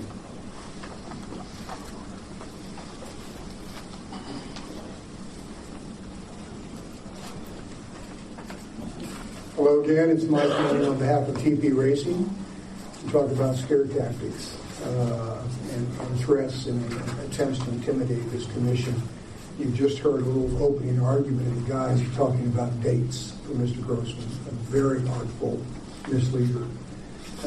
Please remember that at the last commission meeting, it was Mr. Grossman who said, let's put this appeal off and argue it in January. Now he would like to push it deep into 2016 in an attempt to delay this even further. Commissioners, Mr. Director, Counsel, special action by law in Arizona that they filed stays nothing in connection with the underlying action. He is trying to suggest to you, because they filed this special action, that it somehow causes you to stay or delay your deliberations. That is an absolute utter misstatement of the law in Arizona. If he wants to stay something, he has to go to court to get an order staying this commission from doing its rightful work. That hasn't been done. So this attempt to delay this proceeding and to bury you in motion, the commission is not a court. You'll hear from your own counsel in special in private session with counsel. This commission is not a court. There's no provision for motions. There's no requirement that anybody answer motions. There is an appeal pending, and it is your job, and you've undertaken that work, to force the parties to respond in writing, and for you to ultimately hear an oral presentation and make a decision. Some of the blue smoke and mirrors that always infect Mr. Grossman's presentation was Mr. Lawless. He referenced your statement that maybe you guys should just duke it out in court or something to that effect. That comment was an hour before you voted to decide that there was jurisdiction and that there was an agreed party. But that's the type of stuff you see in these papers. He's suggesting in these papers to the court that you really weren't in favor of jurisdiction. Yes, you made that comment, but it was during the deliberations, during the debate. With respect to the due process issues, Mr. Grossman has filed 2 mammoth motions. If there's anything of merit inside those mammoth motions, he can put that in his appeal paper to you. And whether you limit all of us to a certain number of pages or not, we don't care. To ensure that there's due process, I would suggest that you don't limit either side to the number of pages. I know that's going to create a burden for you to read all that. We're going to try to be judicious. But if there's anything of merit he wants to say, he can say it to you in his response to his appeal. If he wants to stay this, if he wants to stop you in your tracks, he can go to court and ask the court to stay your deliberations with respect to this appeal. But he shouldn't intimidate you or bury you in paper in a way to put this off for the date that he suggested last time he was at this podium in October. He suggested this be in January, and so it should be. I promised myself I wouldn't go on, so I'm going to stop right now. I try to make my first comments directly apropos to the chair's question on dates. What you heard in response was an oral argument on a mini oral argument on his motion.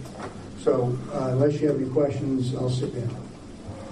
For the record, I don't remember saying duke it out, but using those words, but I did. I think Mr. Grossman informed the commission that if we were going to vote the way we did, that he was going to take it up on special action and ask us to delay it till January, or 90 days for whenever that date was, which we did. I got special action for reading the papers filed. I just saw the word injunction. I don't know if, Mr. Grossman, are you trying to enjoin us from hearing the appeal? May I address that after, Mr. Mann? Sure. Any questions for me? No, thanks. Okay.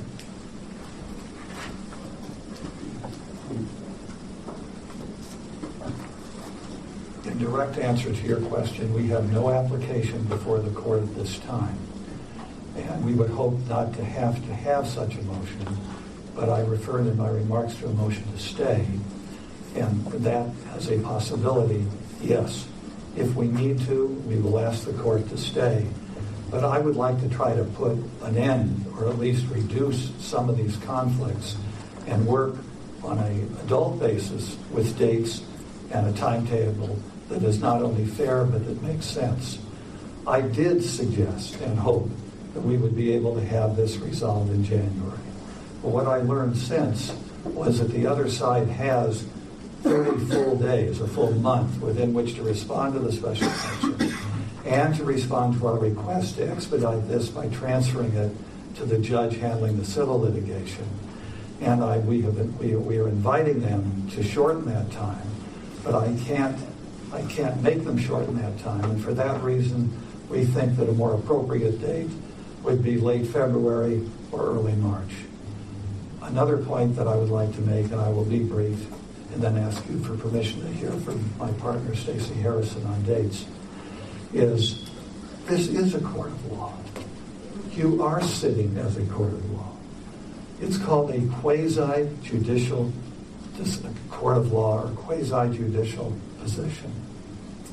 You are not sitting here in these proceedings in your role as the regulators of racing, passing on permit applications and the conditions of the track and the safety for the jockeys and the horse people involved.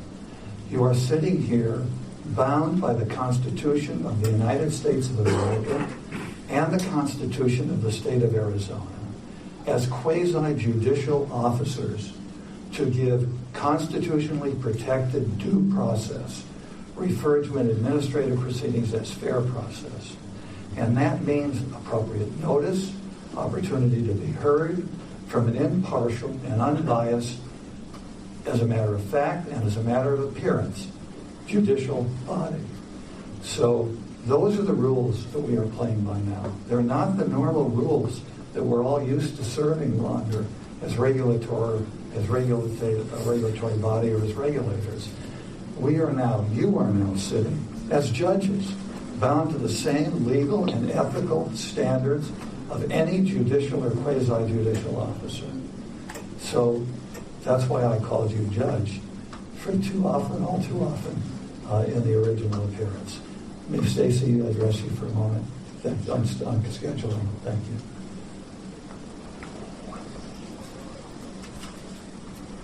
Good morning for another few minutes. I'm Stacey Harrison on behalf of Ron Sims. I just am going to address dates and scheduling, none of the merits of the issues.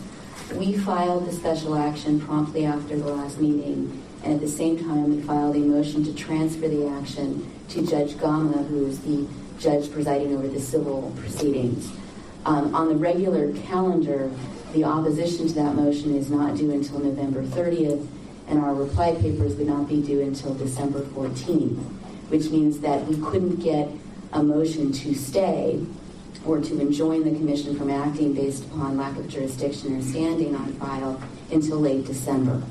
We are happy to expedite the ruling on the motion to transfer, either if the commission and the other parties are willing to stipulate to the transfer to Judge Gama or stipulate to an expedited briefing schedule so we can get that motion heard and decided by the judge before the end of December. As soon as that motion is decided, we will then, assuming the commission doesn't change its mind about commissioner standing jurisdiction or standing or do something different on the due process motions, we will immediately file our motion to stay, and we can ask for an expedited schedule on that as well. Given the holidays, both Thanksgiving and the Christmas holidays, I don't anticipate the court in the special action will hear that motion until sometime in January. So at this point, it makes sense, at least from our perspective, that that motion be heard by the Superior Court before there is a merits hearing. We're not asking for a long delay on the merits hearing. We're simply asking that it be set in February rather than January, probably the end of February, so there's time to brief the issues. In the meantime, in order to move things forward, we can use the January 11th date to have a hearing on the motions we filed on Friday. And that will provide adequate time for the parties to respond to the motions, the Jerry Sims parties if they choose. And then this commission can then have a hearing on those motions and decide those issues, which could be dispositive and cause us to avoid a merits hearing as well. If not, those motions will be decided and will be in the record. We'll then have the motion heard in the Superior Court with respect to the special action. And if we lose that, we can potentially go ahead with the merits hearing in February. So that's what I think makes the most sense. We're not asking for extraordinary delay. We're simply asking that this proceed in a manner that is most cost-effective and efficient. Any questions? Thank you.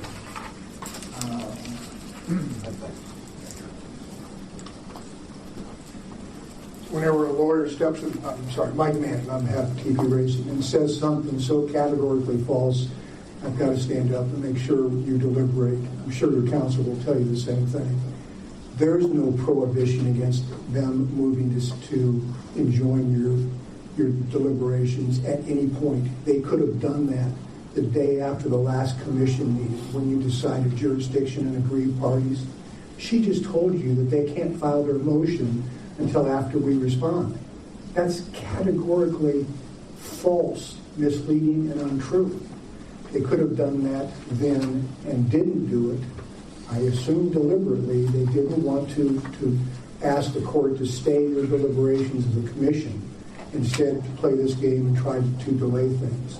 So it's untrue that they are prohibited from moving right now for an injunction stopping you from acting as a commission. That could have been done in October. It could be done today.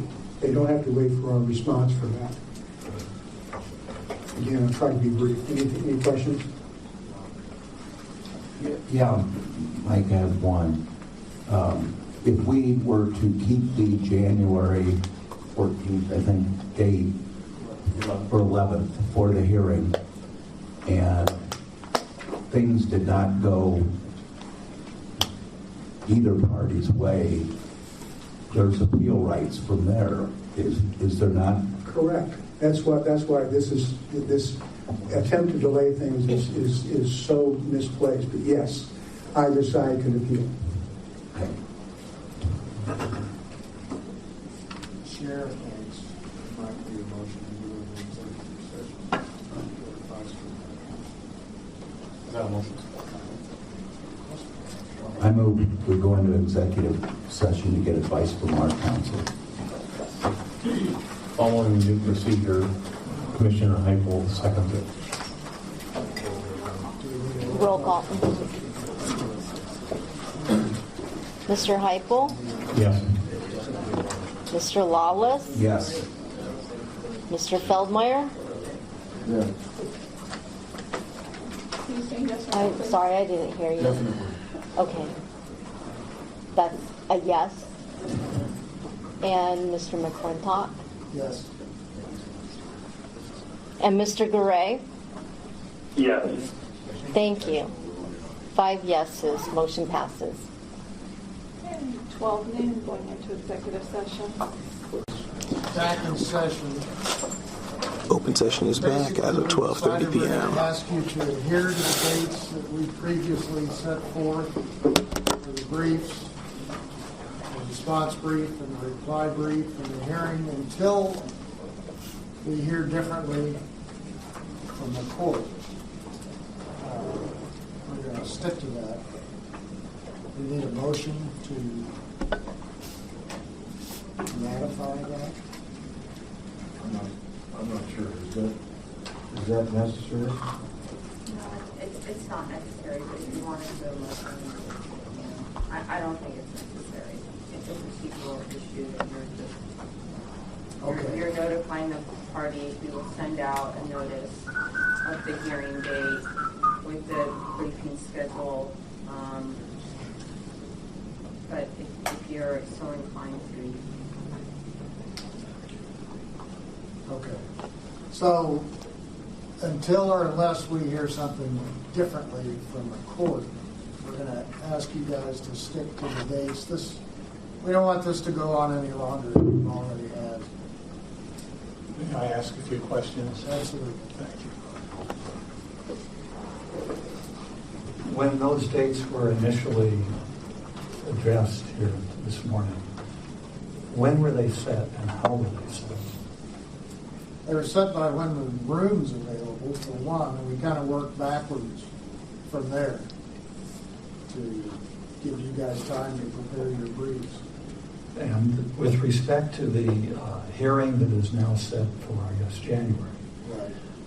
Will that hearing be based upon the record in the administrative law proceedings, or will it be based on anything outside of that record? It'll be based solely on the record, and we'd like for you guys, if you would, in your briefs, to cite specific items in the record when you're referring to something, so we'll be able to find it easily. Yeah, I recognize the challenge. There's a lot of papers there. My next question is with respect to the motions to dismiss that are now on file. We would appreciate the commission setting a date for the filing of any responsive briefs on the part of the Jerry Sims Group or the commission itself, and we would appreciate a hearing date on those motions as soon as possible after those responsive briefs are provided. It's very important to us procedurally that those motions be disposed of on their merits before we prepare our brief for the commission as requested by the commission. Okay.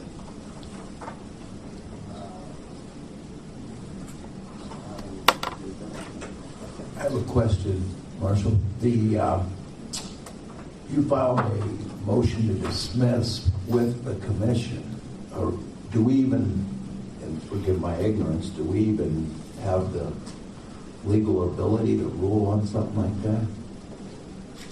I mean, we're not court, we're quasi-court, I guess, I just learned.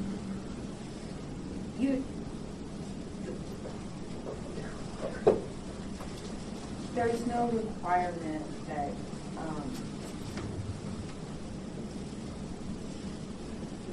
they filed unilaterally the motions to dismiss. You can address them now, here today. I believe you're prepared to address those issues, but it is not necessary in these proceedings to ask for response briefs and set different oral arguments on the motions to dismiss. Well, I would respectfully disagree. Obviously, my legal advice to you isn't worth as much as your own counsel. But we have procedural rights here, and we have the rights, as you recognized previously, to question jurisdiction, to question standing. You disposed of those, rightly or wrongly, but you disposed of them in an orderly fashion. We've raised very serious substantive issues in our motions to dismiss, going to issues including institutional bias, ex parte communications, and other matters. And I believe as a matter of fair process, we are entitled to have a response to those briefs, to those motions, certainly by the commission, so that the commission position is stated and understood correctly in the record. And obviously, if other parties in interest wish to file a paper in response, they would be free to do so. But to say that you're under no obligation to respond or even consider the motions, I think is a very serious misstatement of the law and of our rights. With respect to the last question that I have, and it's related to this one, is one of those motions is a request for disclosure of ex parte communications following the model rule established by the Attorney General's office. And we have gone and followed that rule and expanded on it to fit this particular fact situation, and requesting that within a week, each of you make the disclosures that are required by that rule and requested by the questionnaire. We can't make you do it, but we think that it would be advisable for you to do it as a matter of fairness. We did not take or commission or even know about the photograph that was provided to us by a third party. And I'm referring to the photograph that is in your materials. It's not our province. But now that we have it, and we are informed that there have been regular meetings by members of the commission and Jerry Sims at a public, from what I can see from the photograph, I don't know the place, looks like a sports bar, it looks like betting going on. And that photograph, we are informed, if I remember correctly, was taken on October the 11th, which was October the 18th, a Sunday, when Mr. Nolan showed up in the Armadillo Grill with white spiky wig on, a visor, and sunglasses. So he in no way was, it got to one council. He was not working for your team? Absolutely not. He just gave it to you? Yes, the answer to that question is yes. It is Mr. Nolan. He wasn't. Well, I know it. I followed him around the bar. Let me just finish this. We didn't commission him. We didn't pay him. We didn't ask him to do anything, but we accepted what he gave us. Okay. He gave it to us outside of the courtroom when we were last in the courthouse. And he gave us an envelope. And we opened it, and we were disturbed about what we saw, as I'm sure you would be if you were in a judicial or quasi-judicial proceeding, and you saw two of the key decision makers in that sort of an environment with your adversary. Now you can telling me that's the 18th, a week after the hearing. So that's what stimulated us to go forward and ask for these disclosures. And I think we made what we lawyers would call a reasonable showing to warrant those disclosures. They are suggested in the material part by the Attorney General in the Attorney General's Handbook for Government Agencies, of which this is one. So I would ask you to give further consideration before you send me out of here empty-handed to a briefing and argument schedule for those motions and for a return date of the questionnaires that we have requested. And I will reemphasize and state again, we have no relationship with Mr. Nolan. We know who he is because we've heard him speak here often. We've never approached him for anything of surveillance nature, to put it as broad as I can. And we had no idea that he had these until we opened the envelope and saw what was inside. And I hope that puts your concerns about that at complete rest. It does. I take it your word. My word is good. Tell Mr. Nolan he can get a picture of us every Sunday afternoon, and he doesn't have to wear that funny outfit next time. We'll pose for him. And who's the us? Mr. McClintock and I. We both live near there. We've been going there for years. It's our neighborhood OTB. Mr. Sims lives not far from there. I see Jerry all the time. Do we talk about business? No. We can talk about horse racing. But didn't you think there was at least an appearance of conflict or impropriety? Well, I'm not going to get into it because... In having that kind of a setting? So I should change because I was appointed to the Racing Commission, I should change the way I live my life and who I associate with, what is your point? Well, I broaden it a little bit, and I'd say you need to be careful that what you do does not create a conflict of interest or an appearance of a conflict. And I understand I'm a lawyer, albeit a paper pusher. I'm a corporate tax guy, so I know nothing about what you guys do. We refer to that as pre-litigation. Yeah, exactly. But so I understand conflict, and I'm not going to put myself in that position, but I'm certainly not going to change the way I live my life because there's a civil litigation and I don't really know anything, the subject matter of. But it's not the civil litigation that's at issue here. It's these proceedings where you are sitting in a judicial capacity. And if you were in a court of law and you were in litigation against a business adversary and you walked into a public place and you saw the judge socializing with your adversary, and you saw it there week after week after week while the proceedings were going on, wouldn't you be concerned about that? Commissioner Wallace, I think you should. Okay. I would be. So I would ask for your reconsideration, if you've given it full consideration, of a briefing and hearing schedule on our motions and of a return date on the ex parte request. If there's a declination to fill out those forms, tell me now. But at least let me know what the rules of the road are here. Well, I think that's item number 3, and we're going to get advice from our counsel on that. That is, no, that is. The motion to compel. No, that's not the motion to compel. The motion to compel has to do with the motion to compel. Oh, okay. Yeah, it's on the civil case.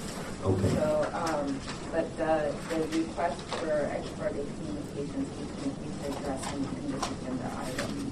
Okay. In this agenda item? Yeah, because it's part of this item number 1. It's part of the procedural issues and the deadlines. Okay. I read your motion, but I didn't see the questionnaire. If you might have just a moment. It's the very last page, Sharon. Very last page. Look at the very last page. No, very last page in the whole packet. Look at the very last page. If I may hand to your staff extra copies of the questionnaire. May the record show that I've done that.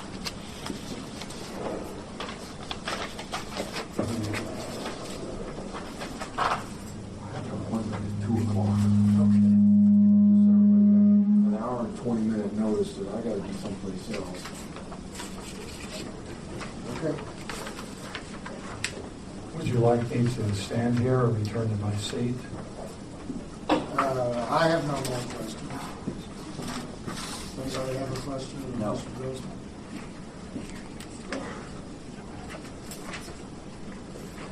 Thank you, John. I'm not Mike Manning on behalf of TP Racing. I'm not going to showcase the circumstantial evidence that we've had since 2010 that Steve Nolan is working for Ron Sims. At some point, we will showcase that, but there's substantial evidence that Steve Nolan has been working for Ron Sims in this matter. I object to that, gentlemen. It's outside of the record, and it is false. Mr. Nolan is not, has not, and will not work for Ron Sims or anybody associated with Ron Sims, period. And we have substantial circumstantial evidence that he has been since 2010. He shows, let me just give you one of them. He shows up at a sealed private hearing. It was sealed from the public. No one is supposed to be there or know about it except the Ron Sims parties and the Jerry Sims parties. We sit in that hearing with the judge. The door opens and it's Steve Nolan. We didn't tell Steve Nolan that there was a hearing that day. It could only have come from Ron Sims.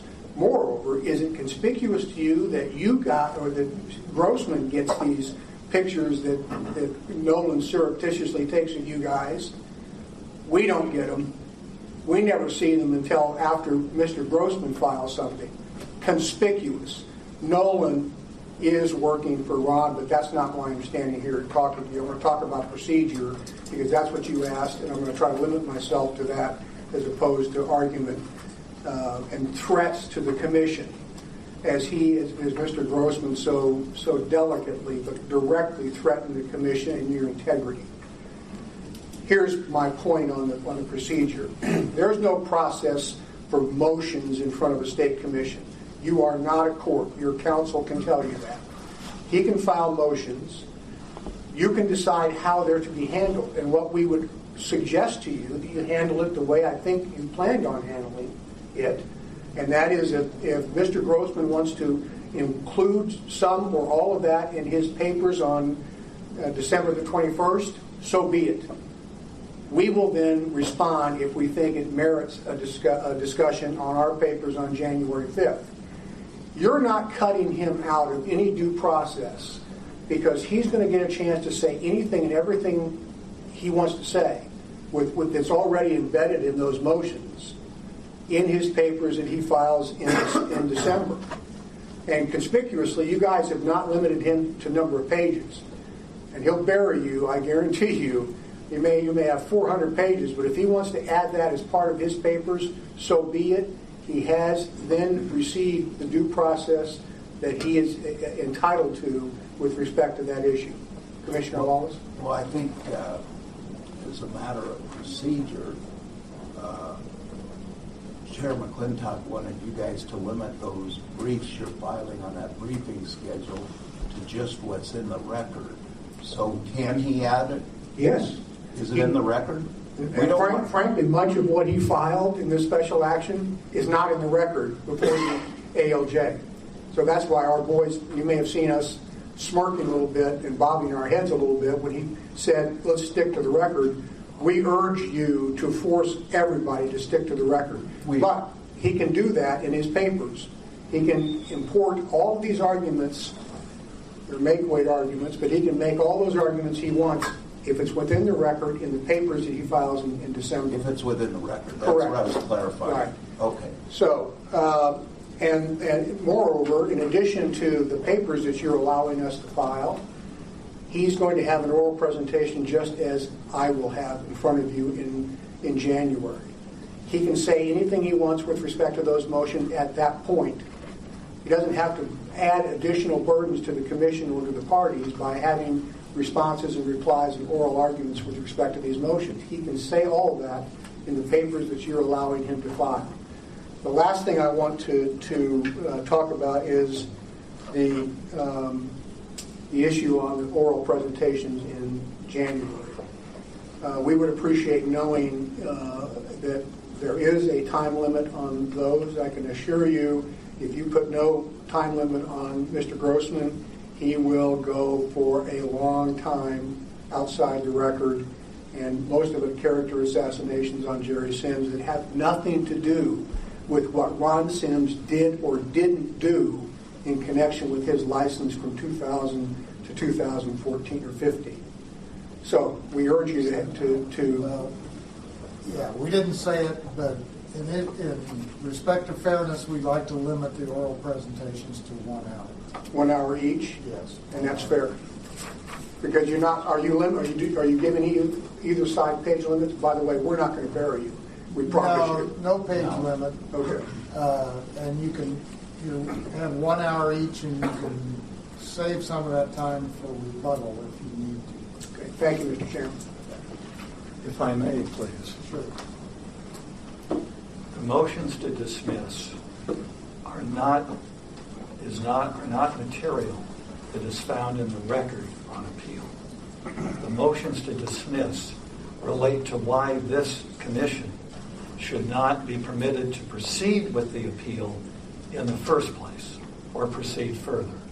So I don't want there to be any confusion here. The record on the appeal is the record in the administrative law proceedings. That's what I was getting at. The motions to dismiss have to do with other matters that are primarily or entirely outside of the record. For example, any ex parte communications with you. There would be nothing in the underlying record before the administrative law court. With respect to time limitations, what Mr. Manning is attempting to do, I can't speculate about, but I can tell you that limiting the time here would be manifestly unfair. The proceedings, the record of which we're talking about, runs thousands of pages of exhibits, transcripts, and oral argument. There were some 20 days of hearings before the administrative law judge. My closing argument was 3 days in order to review the record before the administrative law judge who had presided over those hearings and knew that record. And counsel for the other side, I believe, took a day, or fractionally one way or the other. So it may be an inconvenience to you all to hear me for more than an hour, or even for a day, or 2 days, or 3 days. But I need whatever time it takes in order to convince you of the righteousness and correctness of my position. Giving me an hour to address to you what took 20 days to try, 3 days to argue at the end, or closer to 4 if you count both of us, and hundreds of exhibits and thousands of pages of exhibits is not realistic. It would be a violation of our rights to circumscribe us in that fashion.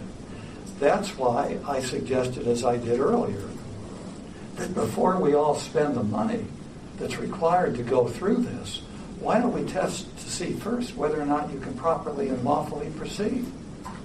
But you've elected not to follow that course. At least give me an opportunity, and give Mr. Manning an opportunity, to say whatever we want to say about what's in that record and supportive of our client's positions. And I would ask you this question. Who has the burden of proof on this appeal? And what is the nature of that burden? I asked that question of your lawyer when she was first appointed. Would somebody please answer that question?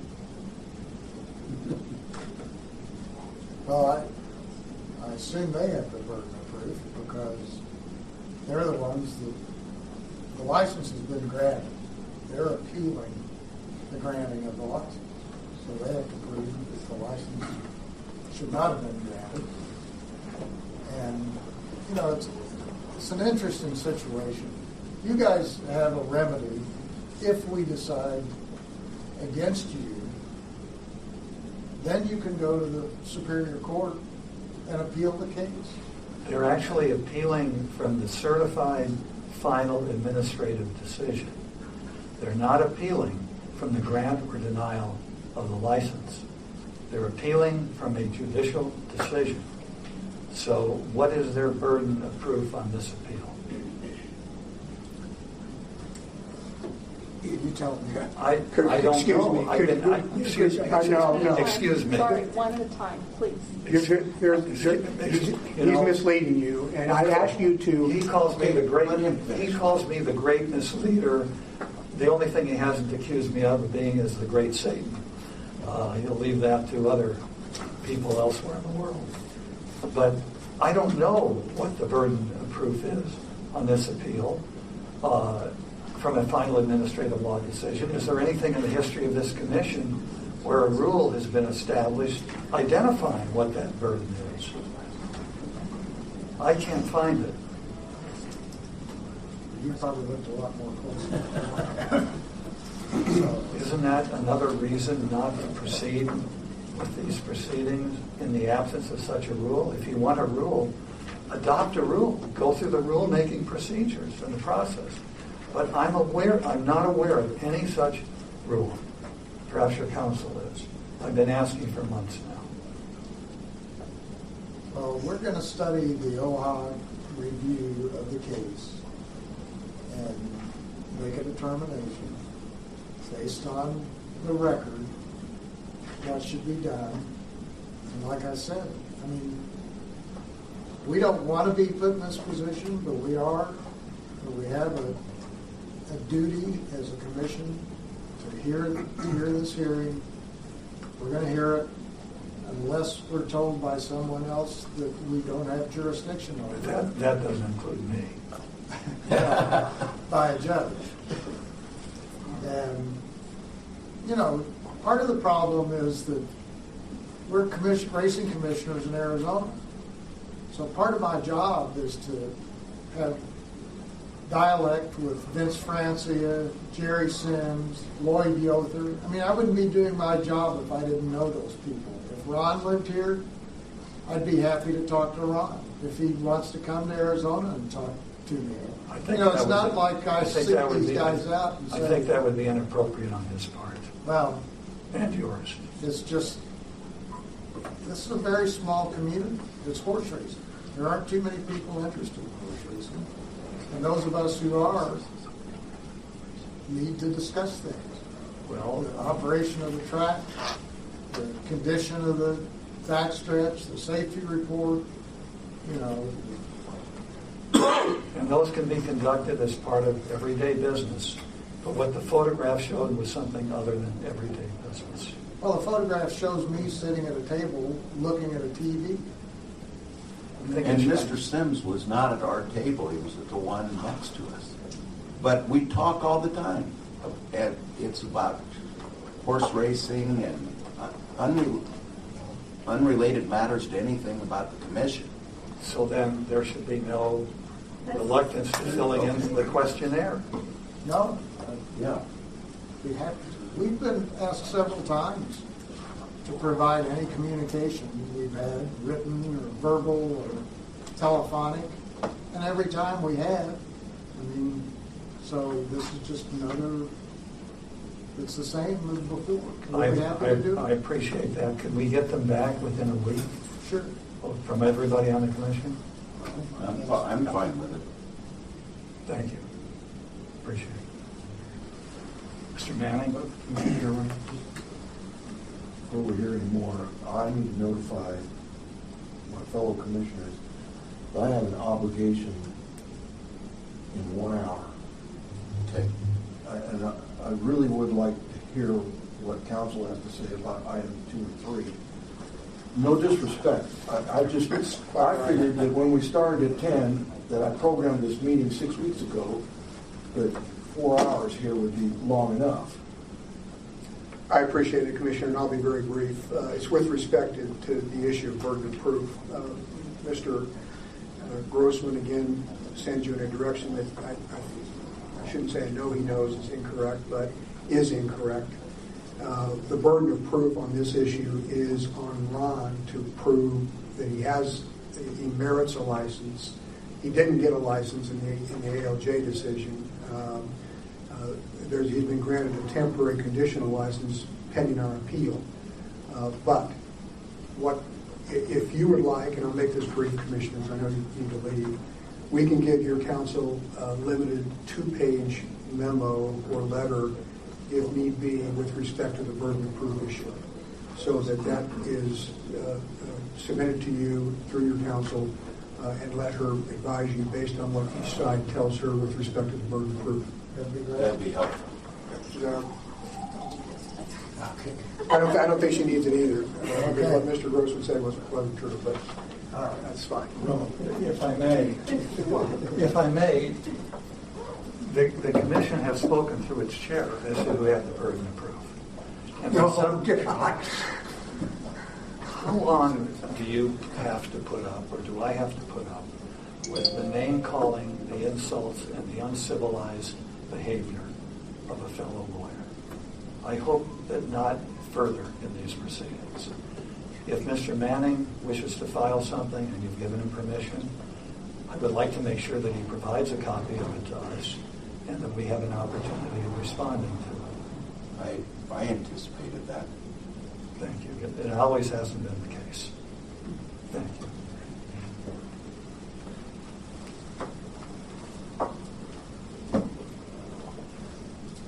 So how do we need to go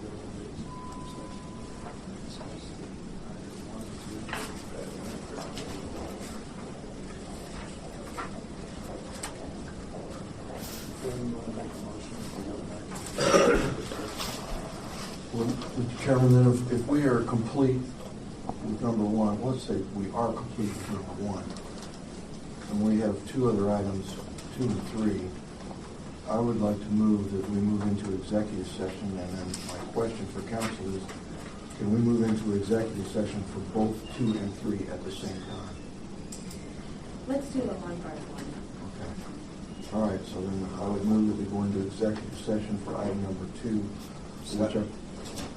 for which I presume then that we will return again, and then we would have to make a separate motion to go into 3.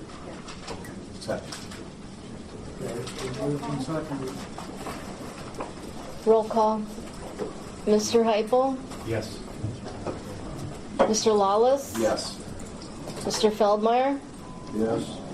Mr. Garay? Yes. And Mr. McClintock? Yes.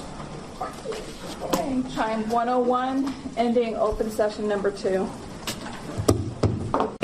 November 17th, 2015, 639th regular Arizona Racing Commission meeting resumes at 1:14 p.m. Third session. The third open session.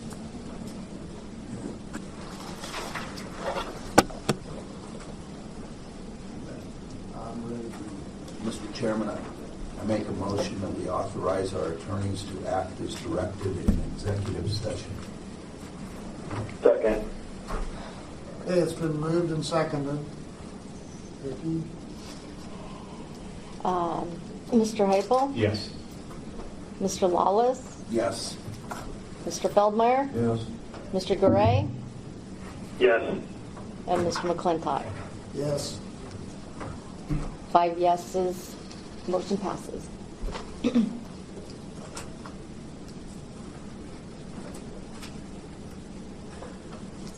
Mr.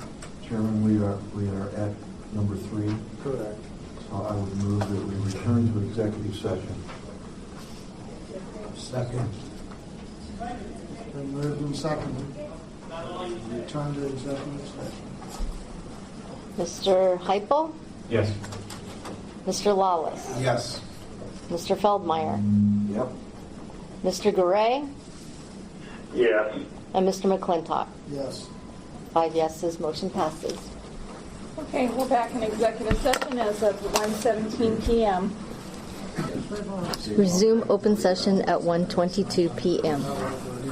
Number number 4 of the November, Tuesday, November 17th, 2015, 639th Arizona Racing Commission meeting. Collecting money and calling his name out.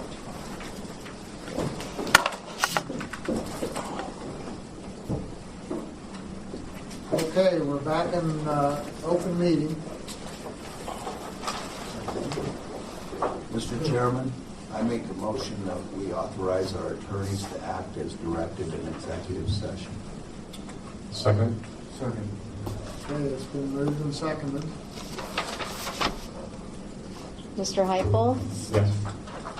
Mr. Lawless? Yes. Mr. Feldmeyer? Yeah. Mr. Garay? Yes. And Mr. McClintock? Yes. 5 yeses, motion passes.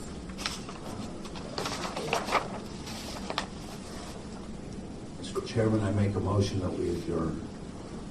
Second. I don't just take a walking vote.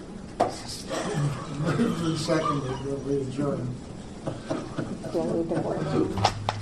I don't think we need to vote on that. All right, meeting adjourned. It is 1:24 p.m.